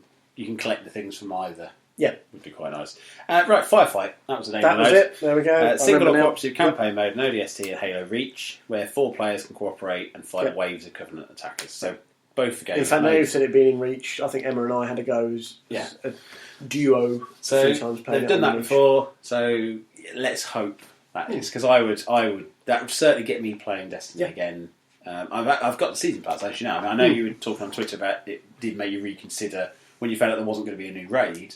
You do think, like, is this going to be what's the price point going to be? So I'm still hesitant until kind of the official stuff's come out, because obviously a lot of this is speculation. We think it's this, with good reason, to be fair. What was the last one? 20 quid, wasn't it, the last one? It was $19.99, or the season pass was $35, I think. Yeah. Now, I just opted for the one. Again, if it's 20 quid again, I will wait and see what's in there. Yeah. Maybe I'll wait to see what some of the earlier reactions are, because if it's May 19th, it's... You'll wait until everyone else in your little group has got it and then go, oh, well, I've got to get it now. Basically, that's what happens. I can see it happening on launch day with Synaptic, but because it's just under a week before I get paid. Yeah. So it's kind of like there's a week there I can go, right, I can't justify it because I haven't been paid. What's gone on in this 5-day gap? If only you knew a little local shop that could get its hand on some Xbox credit a week in advance. Oh, I can't. No. Seventh Heaven, of course. No, fuck off. Tell them you're going to pay them in a week's time. I'll tell you. But yeah, I'm gonna hold a little bit of fire until we've had the official stuff, which is coming in the next few weeks. Well, I as you know, my partner's son plays Destiny a lot more than I do. And when the trailer and the teaser stuff was all released, I sent it over on a message to her, and when she woke him up in the morning, she held the phone in front of him, and he just started going, "Oh God, that's so awesome!" It was quite a cool trailer. I mean, for me, I watched it, and I was just like, "Well, I know what that's referring to." I don't know. Yeah. Not being a big Destiny fan. No, it's fine. But that's the thing. These DLCs shouldn't be for people who aren't massive fans of it. The DLC should be a reward for the players who played it, but also should be something that genuinely excites them. Now, with Fallout, I really liked, say, Broken Steel, because it gave me the opportunity to keep playing that game. Old World Blues. You know, all these things give you these extra little bits which it just goes, you know what, if you really like the game, you'll appreciate this. But if you look at it on their own, they're so bloody wildly different to the main game. I mean, particularly like the Point Lookout, which is probably the best one in Fallout. You're now in a swamp area fighting zombie things. So, and they were rock hard, those zombie things, as well. And it's ridiculously hard. It was basically just a horror game, but in a slight Fallout world, and it did it very well. So, you know, it does seem like with the Reef, they've got the opportunity. And what did they also not mention that one of the missions was on Phobos? Or one of the multiplayer. Player versus player maps was Phobos. So that's another unknown. Not somewhere they've been before, is it? They've done Mercury, if I do believe. Yep, there's a multiplayer map on Mercury. It's not confirmed, but there's, again, in the stuff that's been leaked, there's a suggestion that there might be a multiplayer map on Phobos. And there's also one mentioned called the MM Test Factory, but nobody really knows what that is. That's where you all have to stand up and test M&Ms. And they'll say, "Are you the real Slim Shady?" You'll say, and then you go, "No, I'm not." Sit back down again, and then they'll go. And then you go back to orbit, and that's it. Yeah, and it's 8 miles away. But yeah, we'll see. We'll see how that one pans out. But I'm more heartened having seen this stuff that's been leaked than I was, because it felt like it would be £20 and not add a massive amount. Yeah, which Well, Crota's End. Is it Crota's End? The last DLC. Yeah. I mean, that didn't add a huge amount, but it certainly extended the gameplay. Dark Below was the Dark Below, yeah. Sorry, but it extends the gameplay. Yeah, that's the thing. So sometimes the content isn't really reflective of how much you can get from it. One good game mode could make the whole thing. Exactly, and that was the thing with Dark Below. You had some new story missions, which are okay, and obviously you would play those as part of weeklies. New strikes and the raid. Yeah. And obviously the raid was the centrepiece, and fair enough, I've got a kind of a loathing for it, but that was the centrepiece. Yeah. It had a very definite core to the whole thing, and that's what was difficult. I think early on in House of Wolves, you just didn't know what that centrepiece was. There's no raid, but what's the point of paying £20? But if there is this horde-esque firefight type mode, that's probably your centrepiece, and that would be a significant addition. So, it's heartening to read that, and I am looking forward to it more now than I might have been a couple of days ago. No, I've got season pass, so I'll get it anyway. Yeah. Even though I don't want it. Yeah. No, I do want it. Like I said, I bought that special edition specifically to get the season pass, because I just thought it gave me a nice little thing to pop in the special edition box, and would give me the season pass, which would give me the kick up the arse needed to perhaps go online a bit more, because it's always a barrier, isn't it, if people have got the DLC and you haven't. Yep, and it was for me for a time. Yeah. So yeah, but we'll get you sorted out for launch day, Rob. Don't worry about that. It was a bit creepy the way you said that. We'll sort you out. We run a gaming podcast and I run a gaming shop. If I can't hit you up with something a week early, then I'm pretty shit, aren't I? and I'm not shit, as you'll find out when I prove it. So, this week GTA 5 came out on PC. It did. With about an 80 gig install. That is ridiculous. 9 DVDs it comes on. 9 DVDs. The box is about 1.5 inches thick. Well, save the planet, eh? Well, PC gamers keep asking for it. But it does look like that massive install has made one hell of a difference to how good the game it is. In terms of looking. The game hasn't changed, it's still the same game. GTA 5. But fucking hell, it is a beautiful looking beast. It makes the next gen version look shit. That's how good it looks. More importantly, they've added a movie mode. I saw this. What the hell is this movie mode thing? So- Because you've put that it looks, frankly, incredible. I haven't got a clue what it is. Yeah, Because so- GTA 5 hasn't really interested. No. Well, and GTA, if anything ever wanted a movie mode, a GTA game really should have had one by now. Okay. Like, if you think about it, being able to record some gameplay footage, and look at Red vs. Blue. Okay. That's basically what you can now do. Right. You can make your own films in the world of GTA. And that huge environment of all that choice. I can understand why you would think that is pretty good. Yeah, there's one video that was the first video released at all, and I dare say it was probably some Rockstar gave somebody the time to do it because they took a long while. It has Trevor waking up from a drunken night wearing a yellow shirt and a pair of running shorts. And it runs down a mountain and he's just running. It's basically like the Forrest Gump where he's running across the country. And as they're going through, they're changing the beard so it's getting a little bit longer, so giving this idea of this huge passage of time. They've got one shot where there's just a mountain silhouetted, like a hill, and there's just a tiny figure just running across right to left. He gets to the pier, runs all the way to the end of the pier, stops. You see all his eyes flicking around, a very tiny movement. The iris, like a lot of emotion in the face, and he turns around and runs the other way. And the camera pulls up, and you see the whole of the city as this tiny little figure's running off. It's just incredible. I mean, really, the potential for, and there are people who are incredibly talented with limited tool set, let alone something as good as this. This will be a selling point for people because Grand Theft Auto 5 has been out for a while. Yeah. We talked about this before. What is the motivation to go through? So for the new gen, the big motivation was the heists mode. It looks better, but the heists was the big thing. Now it's, well, you've got the heists, you've got it looking better. Well, now let's make it look really good and give you these creation tools, which PC gamers are going to like. But yeah, it's the stuff that's come out already is incredible. I can't wait to see some really good car chase stuff. Like nighttime car chases are just go very well. I dare say I could, if somebody was to set up a channel that was just GTA movies, I'd probably been off Netflix and just watched that. Because, but you can. I mean, Red vs. Blue is regarded as one of the greatest Machinima things ever been created. It's took Rooster Teeth to great heights. There's a movie coming out, I believe, or has come out.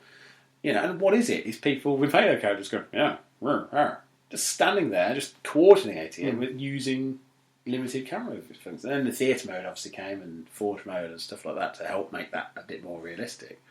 But this is just, you can do anything you want in Grand Theft Auto and film it and edit it and put it together, and that's got me very excited. Yes. So there you go. Also, Star Wars. You've seen a trailer. Yes. Describe the trailer to me that I haven't seen. Very exciting. Is that all you're going to say? Yeah. You I don't know really for you. No. Have you seen the new Ant-Man trailer? Yes. Did you laugh as much as I did at the train? Yes. I can't help but think that's left over from the Edgar Wright version. Got to have been. Because I was a bit concerned. With the first trailer that came out, I was nonplussed. That's the word I would use. It didn't give away a lot. It just didn't give much of a humour. It was just Paul Rudd, who's naturally very funny, basically being told, there you go, you got a suit that'll make you small. That's pretty much all it did. Yeah. And I was very worried by that because it made me think how much of the work still had to be done at that point. Whereas the new trailer, absolutely no concerns whatsoever. This is going to be a good Marvel film. Sorted. Daredevil. Have you watched any of that? I haven't. I've got Netflix, so I bow to your superior knowledge of the devil. I think I may have to give you my Netflix access because the Daredevil. I have heard good things. All the feedback I've seen have been very positive. Marvel needs to stop making films and give Netflix all their money because for what is, you can quite clearly see it's not a high budget. Yeah. But my God. I know you quite like the Daredevil comics, and you read the Kevin Smith ones, haven't you, a bit? So, That's Green Arrow comics. Oh, Green Arrow. But I've read a couple of Daredevil ones in my time, and I always quite liked the character when he was involved with the Spider-Man cartoons from probably the late 90s. Yes, yeah. Those episodes are always quite strong. I thought they portrayed Daredevil quite well. is, as the Marvel characters go, he's one of the ones who's like on the same level as Deadpool and the Punisher. In that, the point is he's got the devil in it. You know, he's a vigilante. He's not a hero as such. Though he obviously still got the devil in him, all right. That's what they say. Church. He is. So he is. Yeah. No, that was the point. That's what I was saying. It just. But everything in the series pretty much keeps faithful to canon. Well, I say everything. If you know anything about Daredevil, there's a certain character who something happens and clearly isn't going to go. But it's also set up other characters like the Gladiator, who's a small character in Marvel's bigger picture, but quite a big one for Daredevil and Spider-Man. And I believe he fought Wolverine. Can't remember now. Probably. At some point, probably. But yeah, what Daredevil does really well is it makes the fight scenes incredible. The second episode has got a fight scene in it that you've obviously you don't know you've seen the original Old Boy. The hammer scene in Old Boy, as good as that. Wow, that is high praise indeed, sir. It's just phenomenal. It's violent to the point of one guy gets his head slammed repeatedly into it, it severs his head, there's blood everywhere. It doesn't shy away from it. It's a 15 rated series, and it uses that rating to genuinely put the threat. Like, this is a man who's got heightened senses but he's blind, who's going out and risking his life to better the Hell's Kitchen area. Yeah. And he's going up against gangsters. And in a lot of the series, he doesn't do very well early on. He shouldn't do. And it's a masterpiece of how to make a series. It makes Agents of S.H.I.E.L.D. look shit.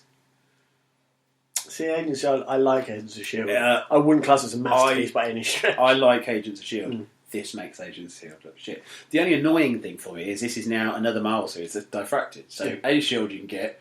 Peggy Carter, I don't think still hasn't been shown here. Daredevil's stuck behind a Netflix wall. I kind of wish Marvel would just consolidate and go, you know what, if they put all three of those behind a Netflix subscription, it would justify for most people £6 a month for a couple of months to just watch it all. It would give everybody the opportunity to at least. But from it makes you think a Punisher series would be really good. Because again, you can be an 18 rated series and you don't have to justify the box office take. Especially if you're on Netflix or something like that. Yeah. Because people then consciously are signing up for the service or going into the service for it. Yeah. So you're hitting your target audience. Exactly. Because they're actively engaging. What are the most popular series on Netflix? Breaking Bad and Orange is the New Black. Both of which are not adult TV shows. They're not family shows. And so, Daredevil is... I watched the first 6 episodes back to back. I didn't even intend to. I had stuff to do. I watched the first episode thinking, this will be alright. And I was like, Jesus, this is amazing. Like, I'll just watch another one. I'll be fine. It's even better. And it's just, it doesn't flinch at all. And Vincent D'Onofrio, the guy from Men in Black who had the skin suit, he is a brilliant Kingpin. The Kingpin in this isn't the Kingpin I would have imagined. Yeah. It's definitely not the Kingpin I would have thought to use, but it's a better Kingpin. You know, like in Batman Arkham when they made Penguin a cock and 2 arms together? Yeah. And it didn't seem right, but then it perfectly worked. That's what they managed to do with Wilson Fisk in this. And so I will have to hit you up with some access to that, or at the very least just let you move in for a couple of days. As we've done trailers, Terminator Genesis. Thoughts? Terminator Genesis is going to be a dumb sci-fi movie, but it looks like it's going to be a fun, dumb sci-fi movie. I agree. I'm quite excited for that one. Yeah. As a fan of Terminator, I think if you don't like the series, I don't think there's much there for you. But as someone, I mean, you just look at it and you're like, oh look, that's like the Robert Pattinson one. Oh look, that's very much in keeping with what we've seen before. Yeah, but hopefully better than Terminator 3.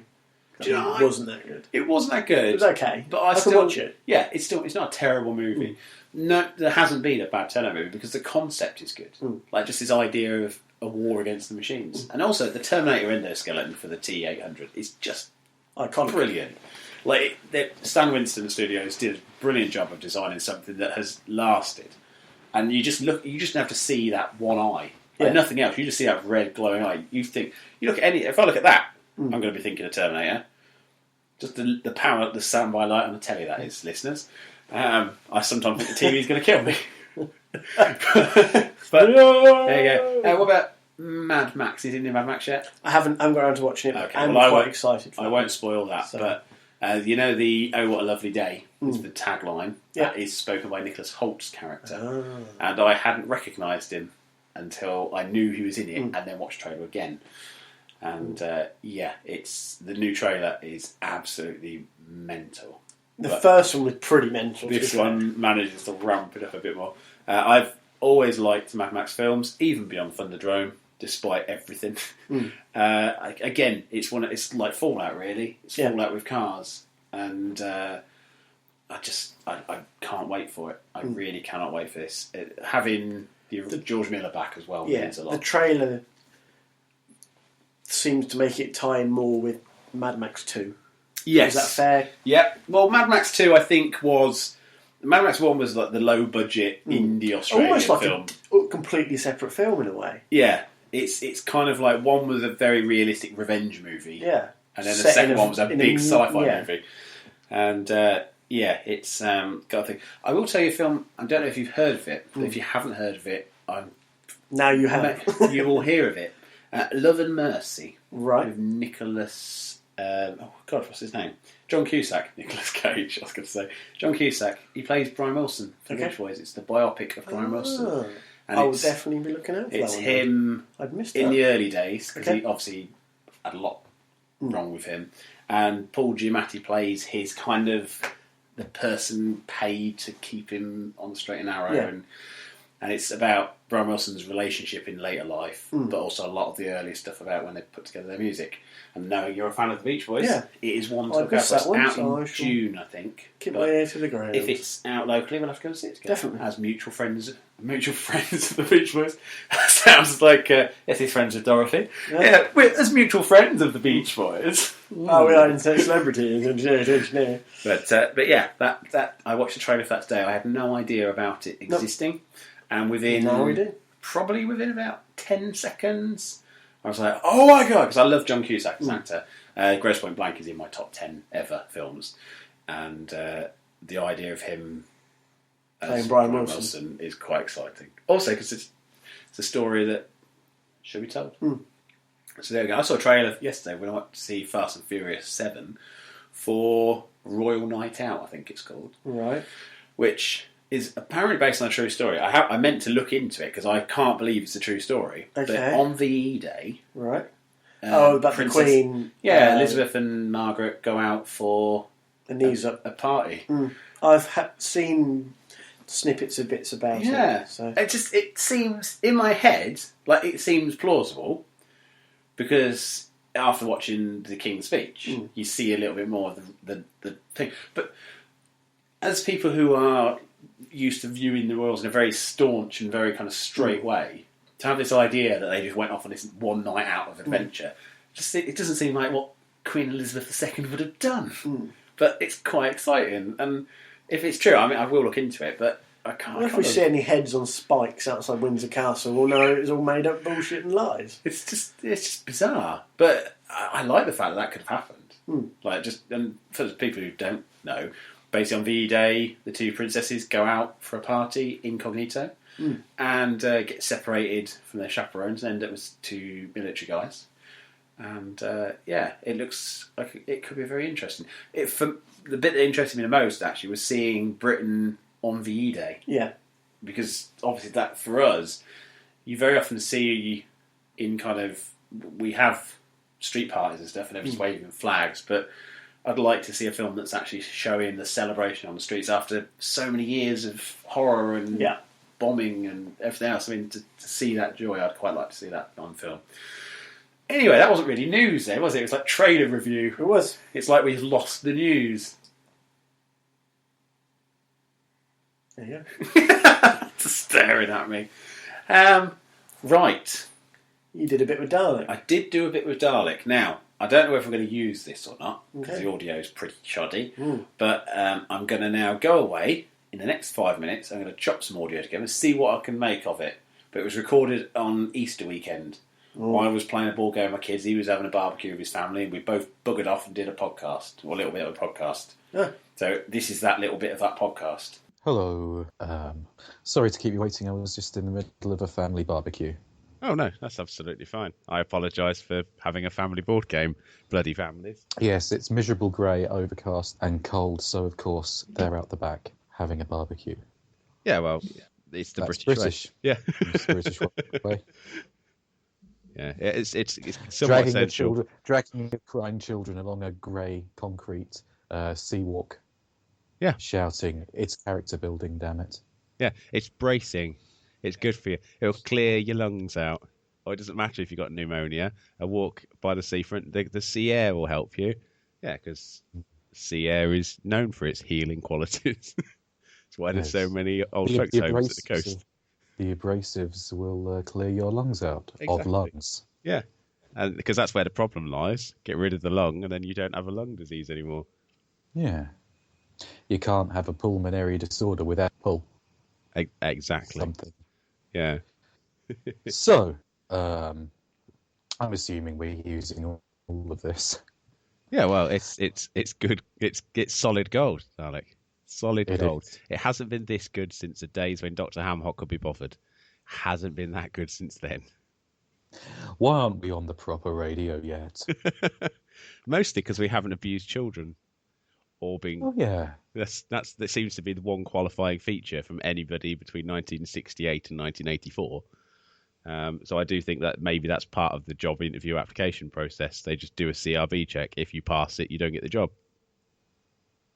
So, hello everybody, Dalek here on the show, live for once. Well, not live, pre-recorded, but live as it gets. This is a section which I will be doing basically when I've got too far behind to be bothered to do a pre-record of all of the games that I want to talk about. And it's called Why Can't I Hold All These Games? Oh. Yeah. That's a good... snappy.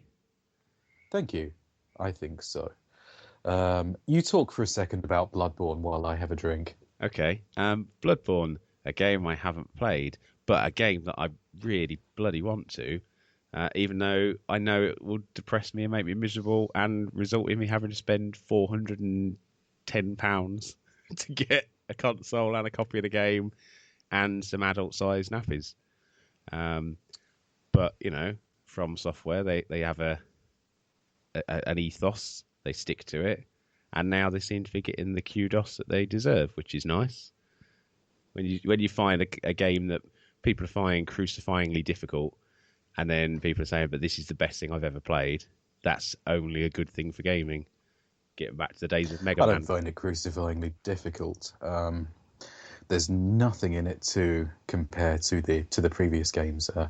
Nothing like Dark Souls 2 or 1, or definitely nothing like Demon Souls. But yeah, if you do come to the serious cold, it's going to kick you in the dick. Yeah. The crucial difference this time is that it's a lot tighter a game. Friend of the show, Iala Doob, said that it was more like what was that 3D beat 'em up that Sega did? Dynamite Decker, Die Hard Arcade. Right. That's what it was called in the West. He said it was more like a Die Hard Arcade than a Dungeons and Dragons Tower of Doom. Yeah. Because you have to go on the offensive, you have to keep the pressure up, and you have to basically control the board instead of shield creeping. And shield creeping was one of the things that Frost said that they specifically wanted to eliminate from the game. Inching forward with a tower shield up and looking for your opportunities. Yeah, I mean, that's basically now, since the kind of the whole situation in America with the police, generally people with shields inching towards people with different coloured skin is generally now frowned upon by the populace, and not something we'd want to do for entertainment purposes. Well, after Seth Rollins' performance at the last WrestleMania, I would say that anything to do with the shield is going to be frowned on in general. Poor Roman Reigns. I didn't think they'd be able to pull the Roman Reigns plotline out of the bag, but you actually felt sorry for the poor fucker after that. Yeah. Yeah, he says convincingly. Didn't watch WrestleMania, did you? No, I didn't watch WrestleMania. No, you didn't. You didn't. I keep meaning to. Pay $9.99 to join the WWE network. I've got right now in front of me, like at my fingertips, I've got a DVD, the top 50 superstars of all time, which is great. And on the back, you've got Hulk Hogan. That's you can't argue that he's in the top 50. The Rock again can't argue it. The Undertaker won't argue it. Stone Cold Steve Austin can't argue it. Somebody I've no idea who it is. And at that point, you then think, oh, okay. So I thought, well, I'll read through. The only person written on the back that seems related to the images is someone called Bruno Sammartino. Not a bloody clue. Never heard of him. No, but apparently it's a big tradition to induct this year's class into the WWE Hall of Fame the night before WrestleMania, and Larry Zbyszko got inducted this year, which is long overdue. But he was inducted in the Rikishi and Arnold Schwarzenegger. Well, that's appropriate. I would just throw it in the bin and go home myself. It's like getting an Academy Award from Adam Sandler and the guy who played Joey in Friends. Matt LeBlanc. Yeah, imagine getting an Academy Award presented to you by them. I prefer to think of him as the bloke who says, "No thanks, I've got it covered," and then ran up a fire escape to put some Heinz ketchup on the top of a building so that he could then wait for it at the bottom with the hot dog held out. Is that actually what happened in an episode? No, that was the Heinz ketchup advert It from the 1980s. Yeah, that really reminded me of something. That was him. That was Matt LeBlanc. Good Lord. Joey from Friends, standing underneath, waiting to get a coating. Amazingly, I remember that clearer than I remember anything that happened in Friends. So maybe that's what Friends should have done. Yeah, your brain is curiously absorbent when you're young. A la carte! Wake up, Daddy, breakfast ready. Yeah, I had the other day there was a guy who came in my shop, and I was talking about the fact that it was Christmas time when we used the audio on a lot of course episode in the past, but the big Woolworths Christmas sale adverts where they had loads of celebrities from the time, and the advert ran for 3 minutes. Christmas specials we used to do. Yeah, and I explained to him, and I went, well, so I had all these celebrities who just show up, and he went, yeah. Now you just get Ant and Dec pushing a trolley around Morrison's. And I said, yeah, it is quite depressing, really, in comparison to having, like, Jeff Capes opening a tin of beans with his bare hands and, like, the Green Goddess just stretching and doing a fitness routine in the pick-a-mix aisle. They should bring that back. They should bring back proper department store adverts again, because there's some good adverts around, but nothing. It's all closing down, like in Terry Pratchett's Bromeliad trilogy. Everything must go. Everything has gone. That's the problem. Well, I've got a local department store that I applied for a job there, and during the interview, they said, "How do you view the department store in 21st century Britain?" And I says, "Generally via an internet search engine for something from the 1990s." Didn't get the job, but I felt it was appropriate. There aren't many department stores these days of those kinds.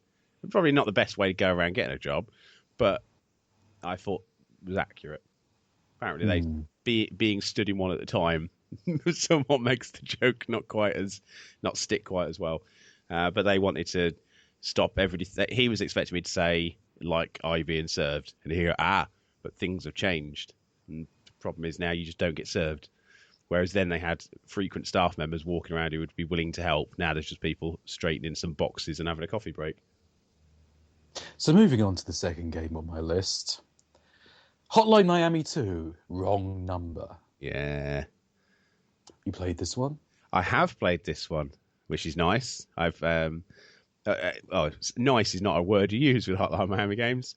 No, not really. It feels when like you're kneeling on somebody's chest, beating their head against the floor until it bursts. But you're not really, are you?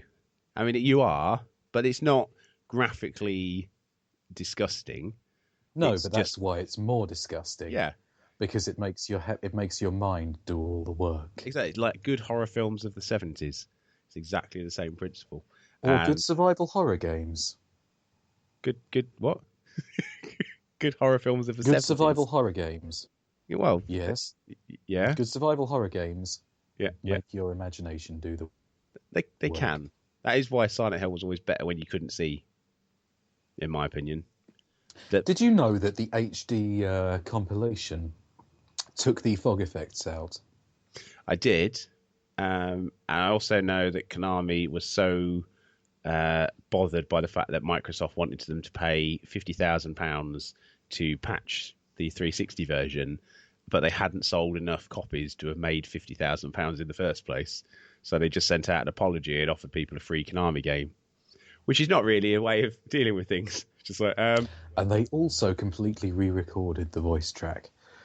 So you never got Maria's performance. I can't remember the woman's name, but it's arguably the best voice performance ever in a video game. But yeah, Hotline Miami 2, wrong number. I want to mention a couple of the criticisms that Yahtzee made of it last week, because they touch a couple of the things that I like most about it. First of all, he criticised it for trying to be too Tarantino and skipping wildly between the lives of lots of different characters and about 4 or 5 different narratives. I actually really liked that. Yeah. Because instead of being the same repetitive grind over and over again, the same repetitive grindhouse, perhaps. Very good. Thank you. Over and over. Then you've actually got 4 or 5 distinct game styles in there. You've got the vigilante gang, all of whom have different powers. You've got the detective, who's pretty much vanilla. You've got your fat killer. You've got your Russian mob boss, and then you've got the normal guy, Ethan, the writer, and he doesn't kill people ever. He does not. You can only do non-fatal attacks with him, and if you try to do a execution attack with him, it won't work. No. Unless you keep trying to do it over and over, and then it will work. In fact, it'll work so much that he won't stop doing it. And you will have to press a button to drag him away from pounding somebody's head in with his fists. Which is very accurate. And I thought that was lovely, because that is if you look up show don't tell storytelling, then you're going to see a picture of that. That's just marvelous.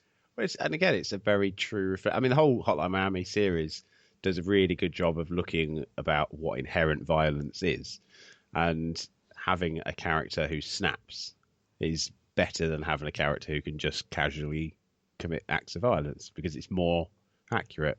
I think that's a lot cleverer than they look, because you look at it and just go, oh, that's very, very basic, tough, repetitive game, and then you think, hang on a minute, what is it actually doing?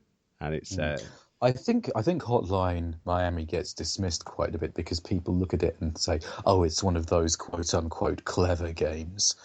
And, that's not entirely the fault of the people who are dismissing it. There has been a massive tidal wave in the last year or two of games on Steam and games on Odessa and games on various indie platforms who think they can get away with charging $5 for something that makes not a lick of fucking sense because it's clever or because it's arty or because it's experimental. But, Hotline Miami is a clever game. It knows what it is doing. The other thing that it got criticised for in Zero Punctuation was running out of steam towards the end. I gotta say, I kind of agree, but I still like the ending. Yes, the ending is, and then everyone took drugs and died at the end. But it depends whether it's going to bother you on a personal level.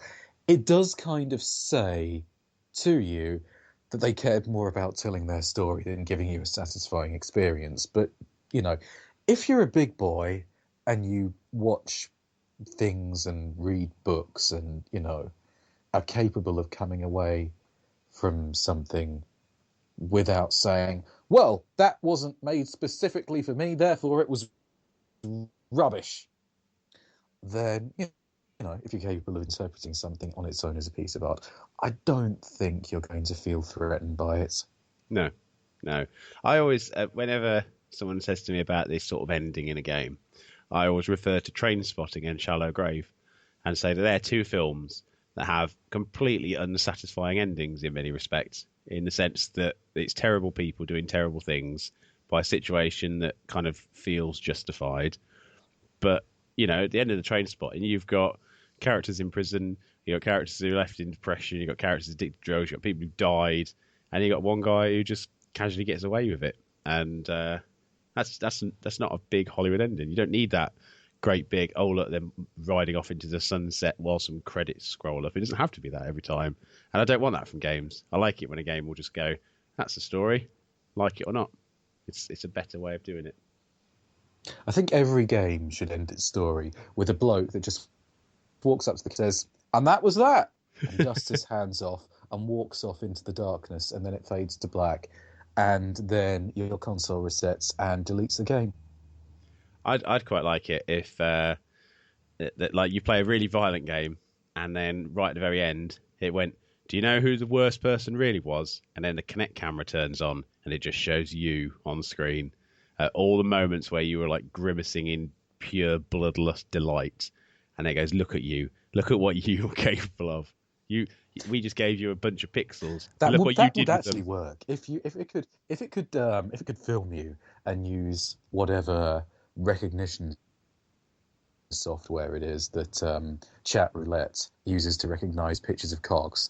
Only if it could recognise the trademark Stanley Kubrick maniacal grin, that Malcolm McDowell has in Clockwork Orange and Jack Nicholson in The Shining.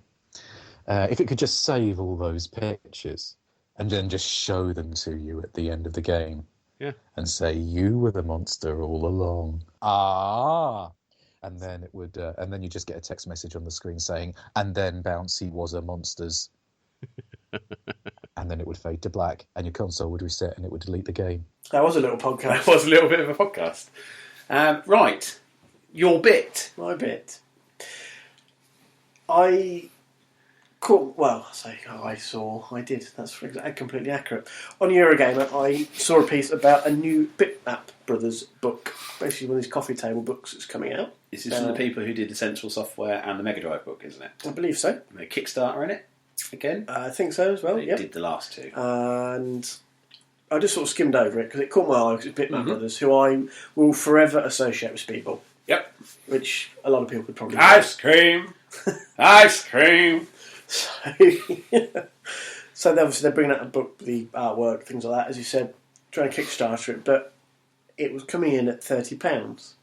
So it flared my interest, but then it kind of lost it a bit because I would struggle personally to justify £30 for a book. I'd probably flick through once and then maybe never open again unless somebody else came round of a similar interest and I went, oh, look at this, and then it would be open for a second time by then. And then it'll go back on the shelf. Yeah. So I kind of struggle with these. I don't always see... No, I can't say I don't see the value because that's not fair and that's not right. But I struggle with... Maybe the price point is the bit that makes me struggle. Yeah, okay. Well, I've got a bit of a unique perspective on this. You have. Because my friend Chris has written some of these books. Yes. And he's also gone crowdfunding. Mm-hmm. He's done US Gold. He's done... who else has he done? He's done a few. He did a lot like profiling the consoles and things. And he set up his own production house and he had to do it. Now, I know the costs incurred in that. But the hardest thing he said, and the most costly thing, was getting the interviews. Yep. And getting the rights to use certain images. Now, with Bitmap Brothers, of course, if you're going to talk about those games, you need to find those people. Yes. And so that's going to be a work of a lot of effort. Yes. It's not like somebody sat at home and gone, I'm going to write this story and charge 30 quid for it. This is the result of a lot of work. And obviously it's a Kickstarter project. Yep. So what's happened with the previous ones, or most of them, particularly the Mega Drive one, is it hasn't had a reprint. So it's a limited run to the people who want that book enough. Yeah. And I can't really blame them. No. Because if you go mass market, if you're selling 1 million copies, you can charge a fiver. Yeah. But if you're only going to sell, say, 2,000, and to do a good quality print run, Yeah. you're going to incur a large Costs. cost. Now, the Mega Drive book I have held in my hand, and it is glorious. It made me sad I didn't back it. Yeah. It's got the original blueprints of the Mega Drive in there. It's got original designs for Sonic. It was everything that I felt stupid for not doing it. I am going to be backing this book. Yeah. Mostly because, like yourself, if it weren't for things like Magic Pockets and Gods and Speedball and anything else that hand logo that was loaded. Was Ed one of the ones they did? I do believe so, yeah, with the robot sheriff guy, yeah.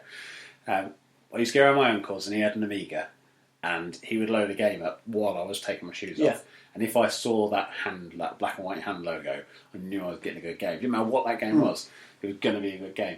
Chaos Engine, they did that as well, didn't they? And it was just, I'd like to know about that studio. Now, I know a fair amount about it because as somebody who's loved them and read about them, I think I've met a couple of the designers of Speedball too. It's just that, like you say, it is a lot of money. But the way I look at things like that is it's an investment in a quality product that is the result of not just a lot of work gone into it, but also that is going to be the definitive book on that subject. You're not going to need another one. You know, there's not going to be a volume 2, the 27th year or whatever. It will be self-fulfilling. And I mean, I buy a lot. I mean, I'm a massive retro gamer, so again, maybe I'm more on their marketing. Yeah, maybe target. I'm looking at it from the wrong angle. Maybe I am looking at it too much from the mass market rather than tapping into that it's a niche market. It really is. But it is one which would back something like this. Yeah. And maybe I've approached this from the wrong angle because I do take on board what you said about production costs. Yeah. Especially with things like the Mega Drive, Bitmap Brothers, because you're going back pushing 30 years. Yeah. 25, 30 years. So, yeah.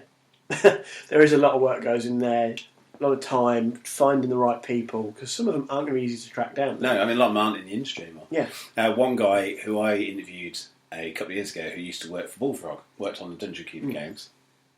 His job now, or his job at the time was, do you remember when Sky had those rubbish games you could play with your remote control? There was like, very there was like a vaguely, Tomb Raider one that was like Very Prince of Persia. He was making those games. That's what he'd become. And he was basically working for Sky, making terrible games. And he said, it pays the bills. Yeah. But he said he'll never get the chance to work like Bungie ever again.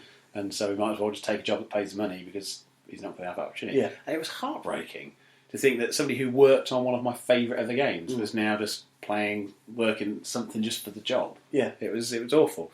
So yeah, some of these people go through. One of my customers was an accountant and a QR tester for Codemasters. Worked on the Dizzy games. And I didn't even know. For 4 years of service, no idea. But he now lives on a boat in Ely. So I mean, if you were trying to find him, you've got to really track him down. That's a pretty obscure. And hope that he wants to talk about it. Yeah. Because obviously most of them will regard it with fondness, but there will be people who may have been bought out by EA who had their lives turned upside down, who don't really have very fond memories of a good chunk of it. So I think it very often makes a good read, and if it's handled well, the books are both informative but also like a document of that time. And that's something I know that Chris strives really hard to get into the books that he helps research. And I know the guys that did the Mega Drive one and before that Sensible one go. The only issue I have with it is the way they've used the logo, because they've got the bitmap on the front and on the spine it's Brothers, which while it shows off how thick the book is going to be, I wanted all of that on the side or on the front. It bothers me if I've got the bitmap or the Brothers, because if that's on a shelf, it's a proper coffee table book, because you have to have a coffee table at the right angle or you don't know what you've got. Yeah. But yeah, I mean, 30 quid, compare it to other Kickstarters. I mean, you look at a board game Kickstarter, the Ghostbusters one, to get that ordered from America was £140. I remember, I think we spoke about it before. Yeah, It's crazy. I mean, and that's... We should have backed that soup stirrer. should have backed that. I did back that soup stirrer. Did you? I backed it for... The only person in the world who backed it, you lunatic. But, yeah, I mean, that's £130. And I know people who've ordered that. We're going to have it at board game nights to be able to play it. Yep. But I wouldn't buy that. Because, again, You can't I'm justify that. Well, I looked at it from the point of view, that's never going to not make it to market. Like, that's going to come out, just regular shops are going to have that. You can't say that with everything. Yeah. And so, if there's something you think, actually, that game's made on such a small level, by such a small team, it's probably never going to come out again, you don't think, well, there's a value. But I know I can get that Ghost game on Amazon for 70 quid when it comes out. It's a Cryptozoic, that's what they do. It might even be less than that. So why would I spend an extra £70 just to have it slightly enhance some benefits? I'd rather have the extra £70 now and get 3 other really good games. So, I think it's interesting. If you are interested, go on to the Eurogame article, and it will have a link to the Kickstarter. I think the 30 quid is the regular price. I think it was a £25 early bird price. Yes. I did look at. So, so 30 quid. If you're really into Bitmap Brothers and books, then that's really good. If you want something just to go on a coffee table, you bought a coffee table but you don't drink coffee, that will also justify that table as a coffee table. It will. Right, let's have a jingle, and then I'm going to do my bit, Rob. Jingle! My bit, Rob, is called Monster, Monster, Monster. See, when I read that, it just reminded me of Eric Hall, the old football agent. That's exactly how I wrote it. I even put I wasn't sure if you'd make that reference as a non-football fan. No, just the way you'd written it. I know that's quote. I know Eric Hall. I don't know him. I knew it was some sport-related thing, but I almost wrote it with AH at the end, so monster, to even accentuate the way it was spoken. But this section, Rob, I'm going to read to you, or describe to you, 3 games for the 1980s. All right. All involving monsters and mythology. Okay. I'm talking like Matt Berry again, aren't I? Or David Bowie. Or David Bowie. Here is the first game from my big brain. That's not David Bowie. That's not bad, David. No, it's all right. 1970s. Come with me, Jennifer Connelly. Come with me. There's a brilliant, I don't know if you ever watched Flight of the Conchords, but there's an amazing Flight of the Conchords episode where he has dreams about David Bowie visiting him. They are amusing. That is my favourite thing ever. I was late getting into that, but I did really enjoy it. There's a new film they've made, What We Do in the Shadows. Ooh. It's like This Is Spinal Tap, but for vampire movies, and it's made by the people who did Flight of Conchords. Look into it. Keep my eye out. Anyway, from vampires to a vampire in game number 1. Right. Dracula's Dentist. Okay. On the BBC Micro. Right. This is an educational game, basically to give you good dental hygiene, but in a way that would be exciting to kids. Right. So, do you remember Granny's Garden? Do you remember the Not really. There was a whole... Well, you're a bit too young, really, for this sort of thing. But there was a whole load of BBC Micro games, like Bod, where you just type things. And this was one of those. You played a character called Dr. Pullum, according to the sleeve notes. And the idea was you would have to read Dracula's description of the pain, work out which tooth it was, and hit the right key to pull the right tooth out. If you've got the wrong key, he'd bite you, and that'd be a game over. Right. So it was basically comprehension of text. Yep. But also dental hygiene. That was released to schools through the BBC Micro. That's game number 1. Okay. Dracula's Dentist. Yep. Game number 2, Frankenstein 2000. Right. In this game, you play a descendant of the original Victor Frankenstein who finds the creature, but it's in bad shape. Right. So you're shrunk down to tiny size, and you go inside the body to try and fix the monster, right? Mm-hmm. So you go in through its mouth, and you notice its lungs need a bit of work.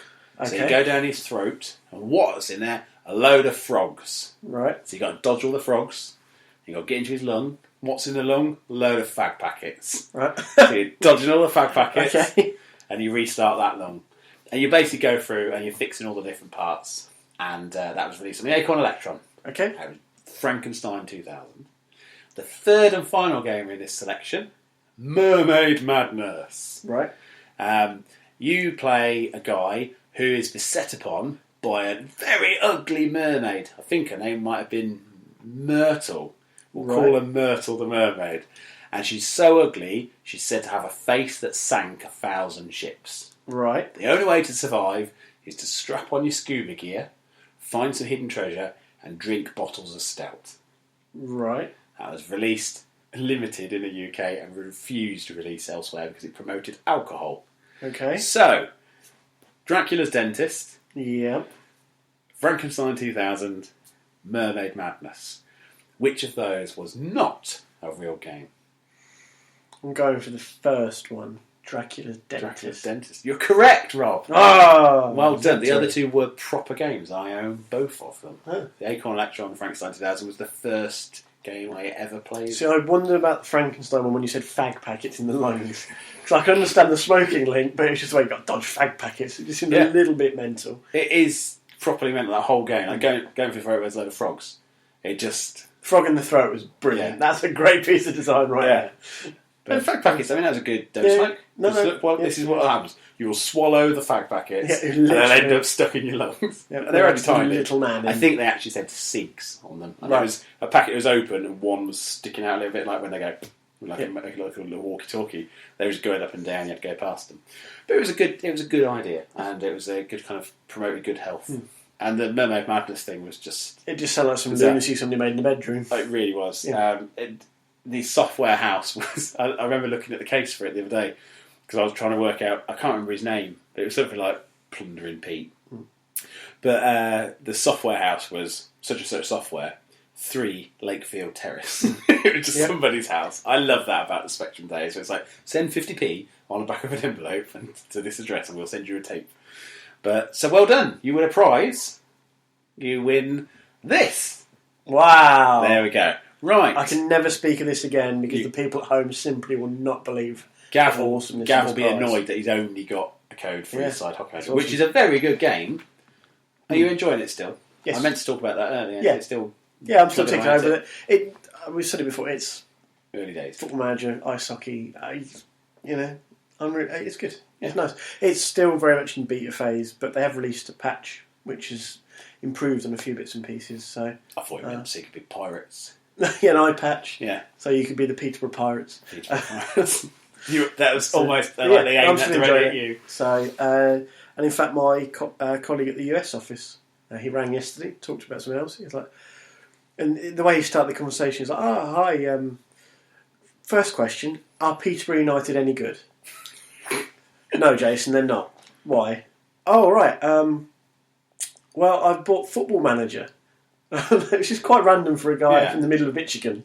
Like, to suddenly start this conversation with me. I've never envisaged a day where I'd be talking to him about Football Manager. Yeah. So, and I said, because he's a big Detroit Red Wings fan, and he's also follows his local college hockey team, because college sports are big out there. I said, did you know there is an ice hockey version of Football Manager? So yeah, he's pleased as punch to have learnt of this. You should have told him he could have entered the competition. He could have done.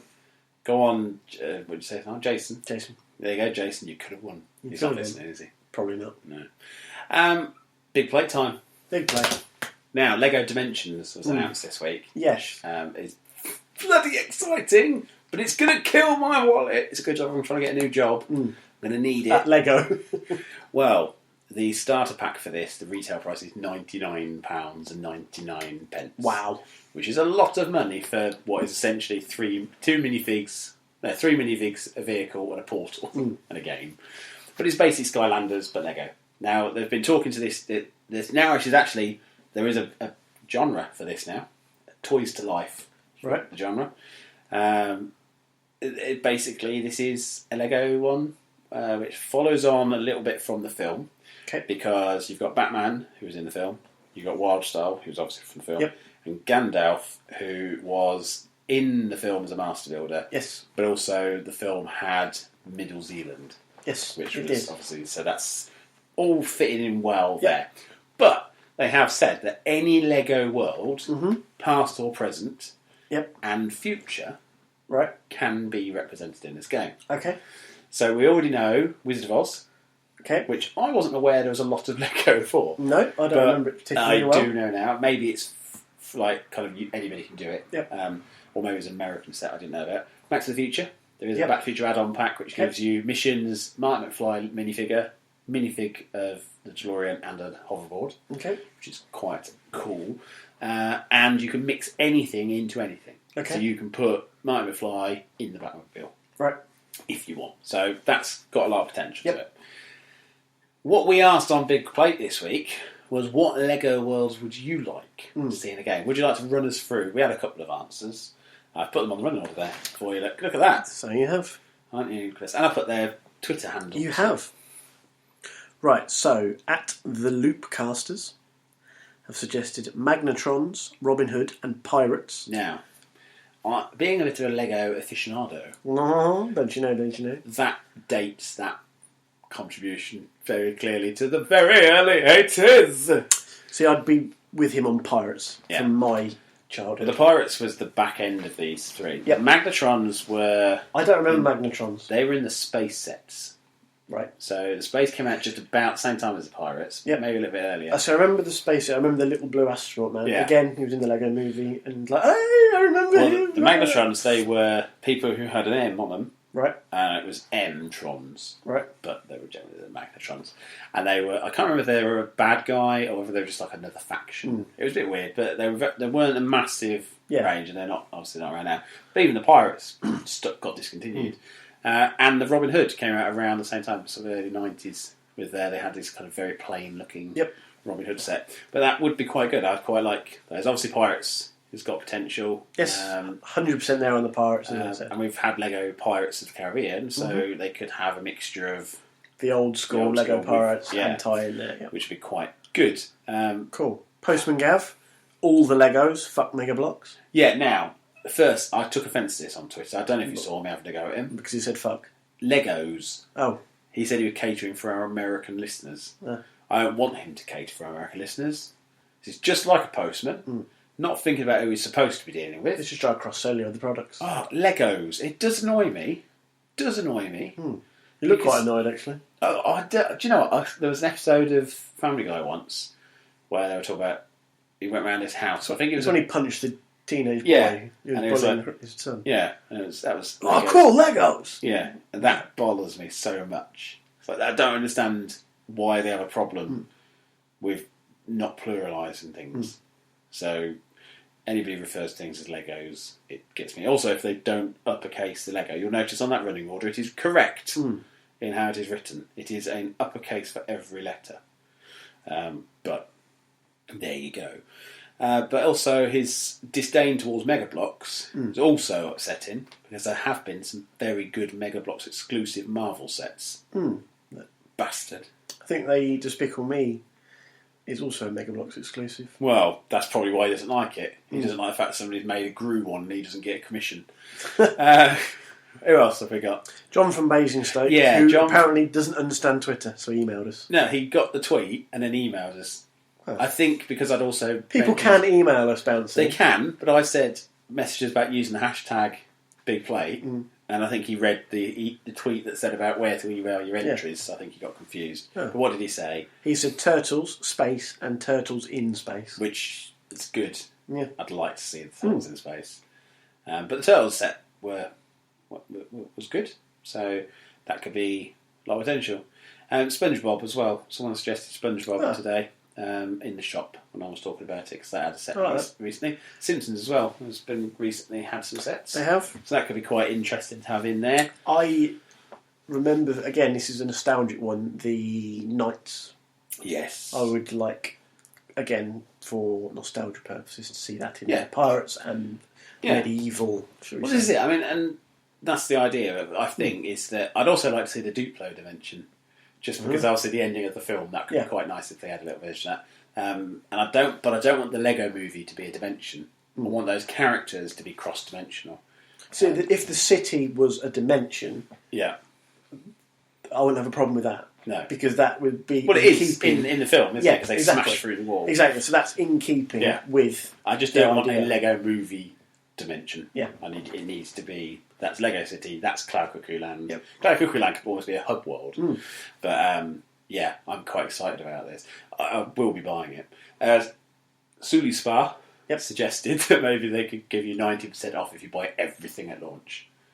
Which I would definitely be doing. Yeah. I'll tell you what has annoyed me this week, just somewhat related. Do you remember me talking to you last week about the woolly amiibos? The Yoshi ones? Yes. They were released for pre-order this week. Right. Game have bumped their prices for the amiibos up to $14.98 each. Right. Some of these woolly ones have been selling for $17.99 each, or a triple pack. I think was something like £48, and they all sold out pretty much straight away. It's crazy. Nintendo needs to sort that out because they're going to people who are buying them to sell. Yeah. and that's not fair. So, shame on them for bumping the price up on something that's an $11.99 retail price. Even the Nintendo store was only charging $11.99, and that's Nintendo's online thing. They can do what they want. So, boo to that. But if you did get a Woolly Amiibo pre-order, let us know, because I'll get personally go find out where you live and we'll burgle you. Because I firstly won't pay that for it. I thought it was going to be a triple pack for like £25 like Skylanders. I don't mind paying that, but 40 odd can fuck right off.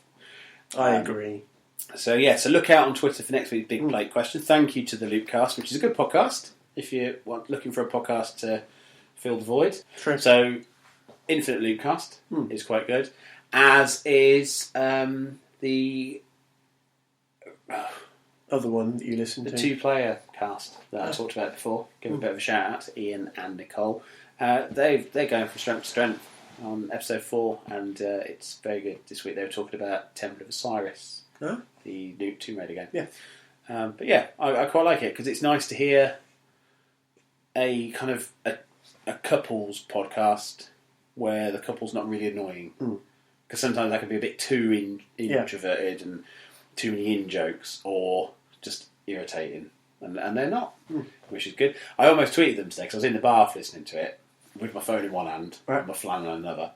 And I was tweeting to say, listening to the show in the bath. Gives me a nice feeling. But then Nicole spoke and ruined it. Ian, would you consider doing a show on your own? But I thought that's a bit rude. So I didn't. Bit sinister. So I put it on the podcast instead and sent it to everyone. Yeah. So I think that's enough for this week. We've gone on and on and on and on and on. So I've written a Forza versus Forza article where I got quite cross about Forza. Yes, you did. But I did justify it by saying it's not sometimes. Just go, look, don't ignore me. But then ranted. But then told you to ignore me. So if you choose to ignore me, that's your own fault. Yep. So people can read that on the blog. They can read that on the blog. Yep. And it's it took me a little while to write it, so do read it because I got very worked up writing it, and I'd stop. And I walked to the shop and I bought a pasty, like a slice, meat slice. Walked back, I opened it just outside the door because I was quite hungry, and dropped on the floor. Then trod on it. It's not a happy ending. I trod on it. On purpose? No. Oh, right. I was kind of full of momentum. It fell and I trod on it, so I couldn't even do the 4-second roll because it was on the bottom of my shoe. So I was very annoyed because of that, and then I wrote the bit about 360 version. Yeah. So that bled over into it a little bit. So, yeah, as always, if you could drop us a review or a rating on iTunes, that is the best thing you can do. Other than talking to us, we like that as well. Or just like us on Stitcher or Spreaker. You can tweet us at We Are the Holocaust. Or just We Are the Holocaust with an R instead of the word. Yeah, the original one was Holocaust, but it was too many characters. Yep. So now there's just us two. Yep. And it's We Are the Holocaust with that R. Follow me at Bouncy with an H after the second B. And you can follow me at Rob McGregor 35. And, of course, you can go on the site and look for Tube Blockers episodes or YouTube content from Mark and Dalek, which you can find at Expilay, Silicam, or at The Voice of Sex. Last week I did that. You have to put an accent on it. When I edited that, I could tell, just by looking at the audio, what point I've said the word sex, because I know how that looks. I thought you were just saying because it's at the end. No, not at all. Did you notice how much I chopped around the order of last week's episode? Wow. That's editing. That's what happens when we have all the good content in the last half an hour because I've forgotten to talk about stuff. But I'd made it look like it was supposed to be like that. Is this a good time to mention? I've just realised I forgot to mention that I played the Forza Fast and Furious as well. Have you? Only a little bit. I've On played for about half 360? an hour. Yeah. How you getting on?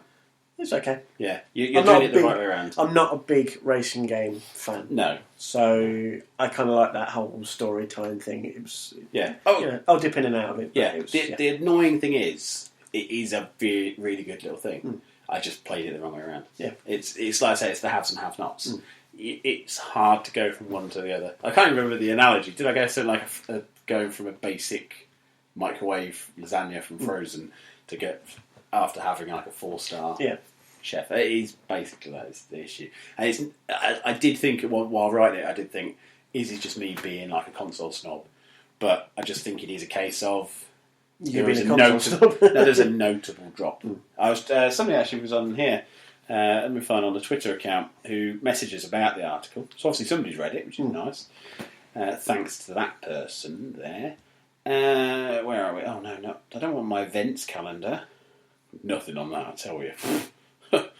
We had some new potential people moving into this house, and they came to look round, and I described myself as, that's Jo, she has an exciting life, and I used to have an exciting life, which I think is quite fair. So, yeah, notifications. This guy, I just want to get his name, that's all. Alan at Stylistic Puppy on Twitter. Says, I did it the same way. I've yet to complete the 360 version. I'm not sure if I can drag myself back.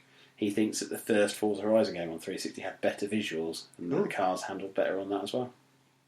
So, there we go. That. Also, Sudispa, while we're rounding up Twitter, he said Nintendo NX, which we're talking about, equals Nintendo on Xbox. To which I went, that'd be amazing. And wouldn't it be brilliant if then Sony exploded and left a tiny leg which hatched out of it a new Sega console. And it went back to Sega versus Nintendo. But yeah, we will have to wait and see. Well, anything else you've forgotten? Nah. Okay, let's just say bye-bye then. Bye.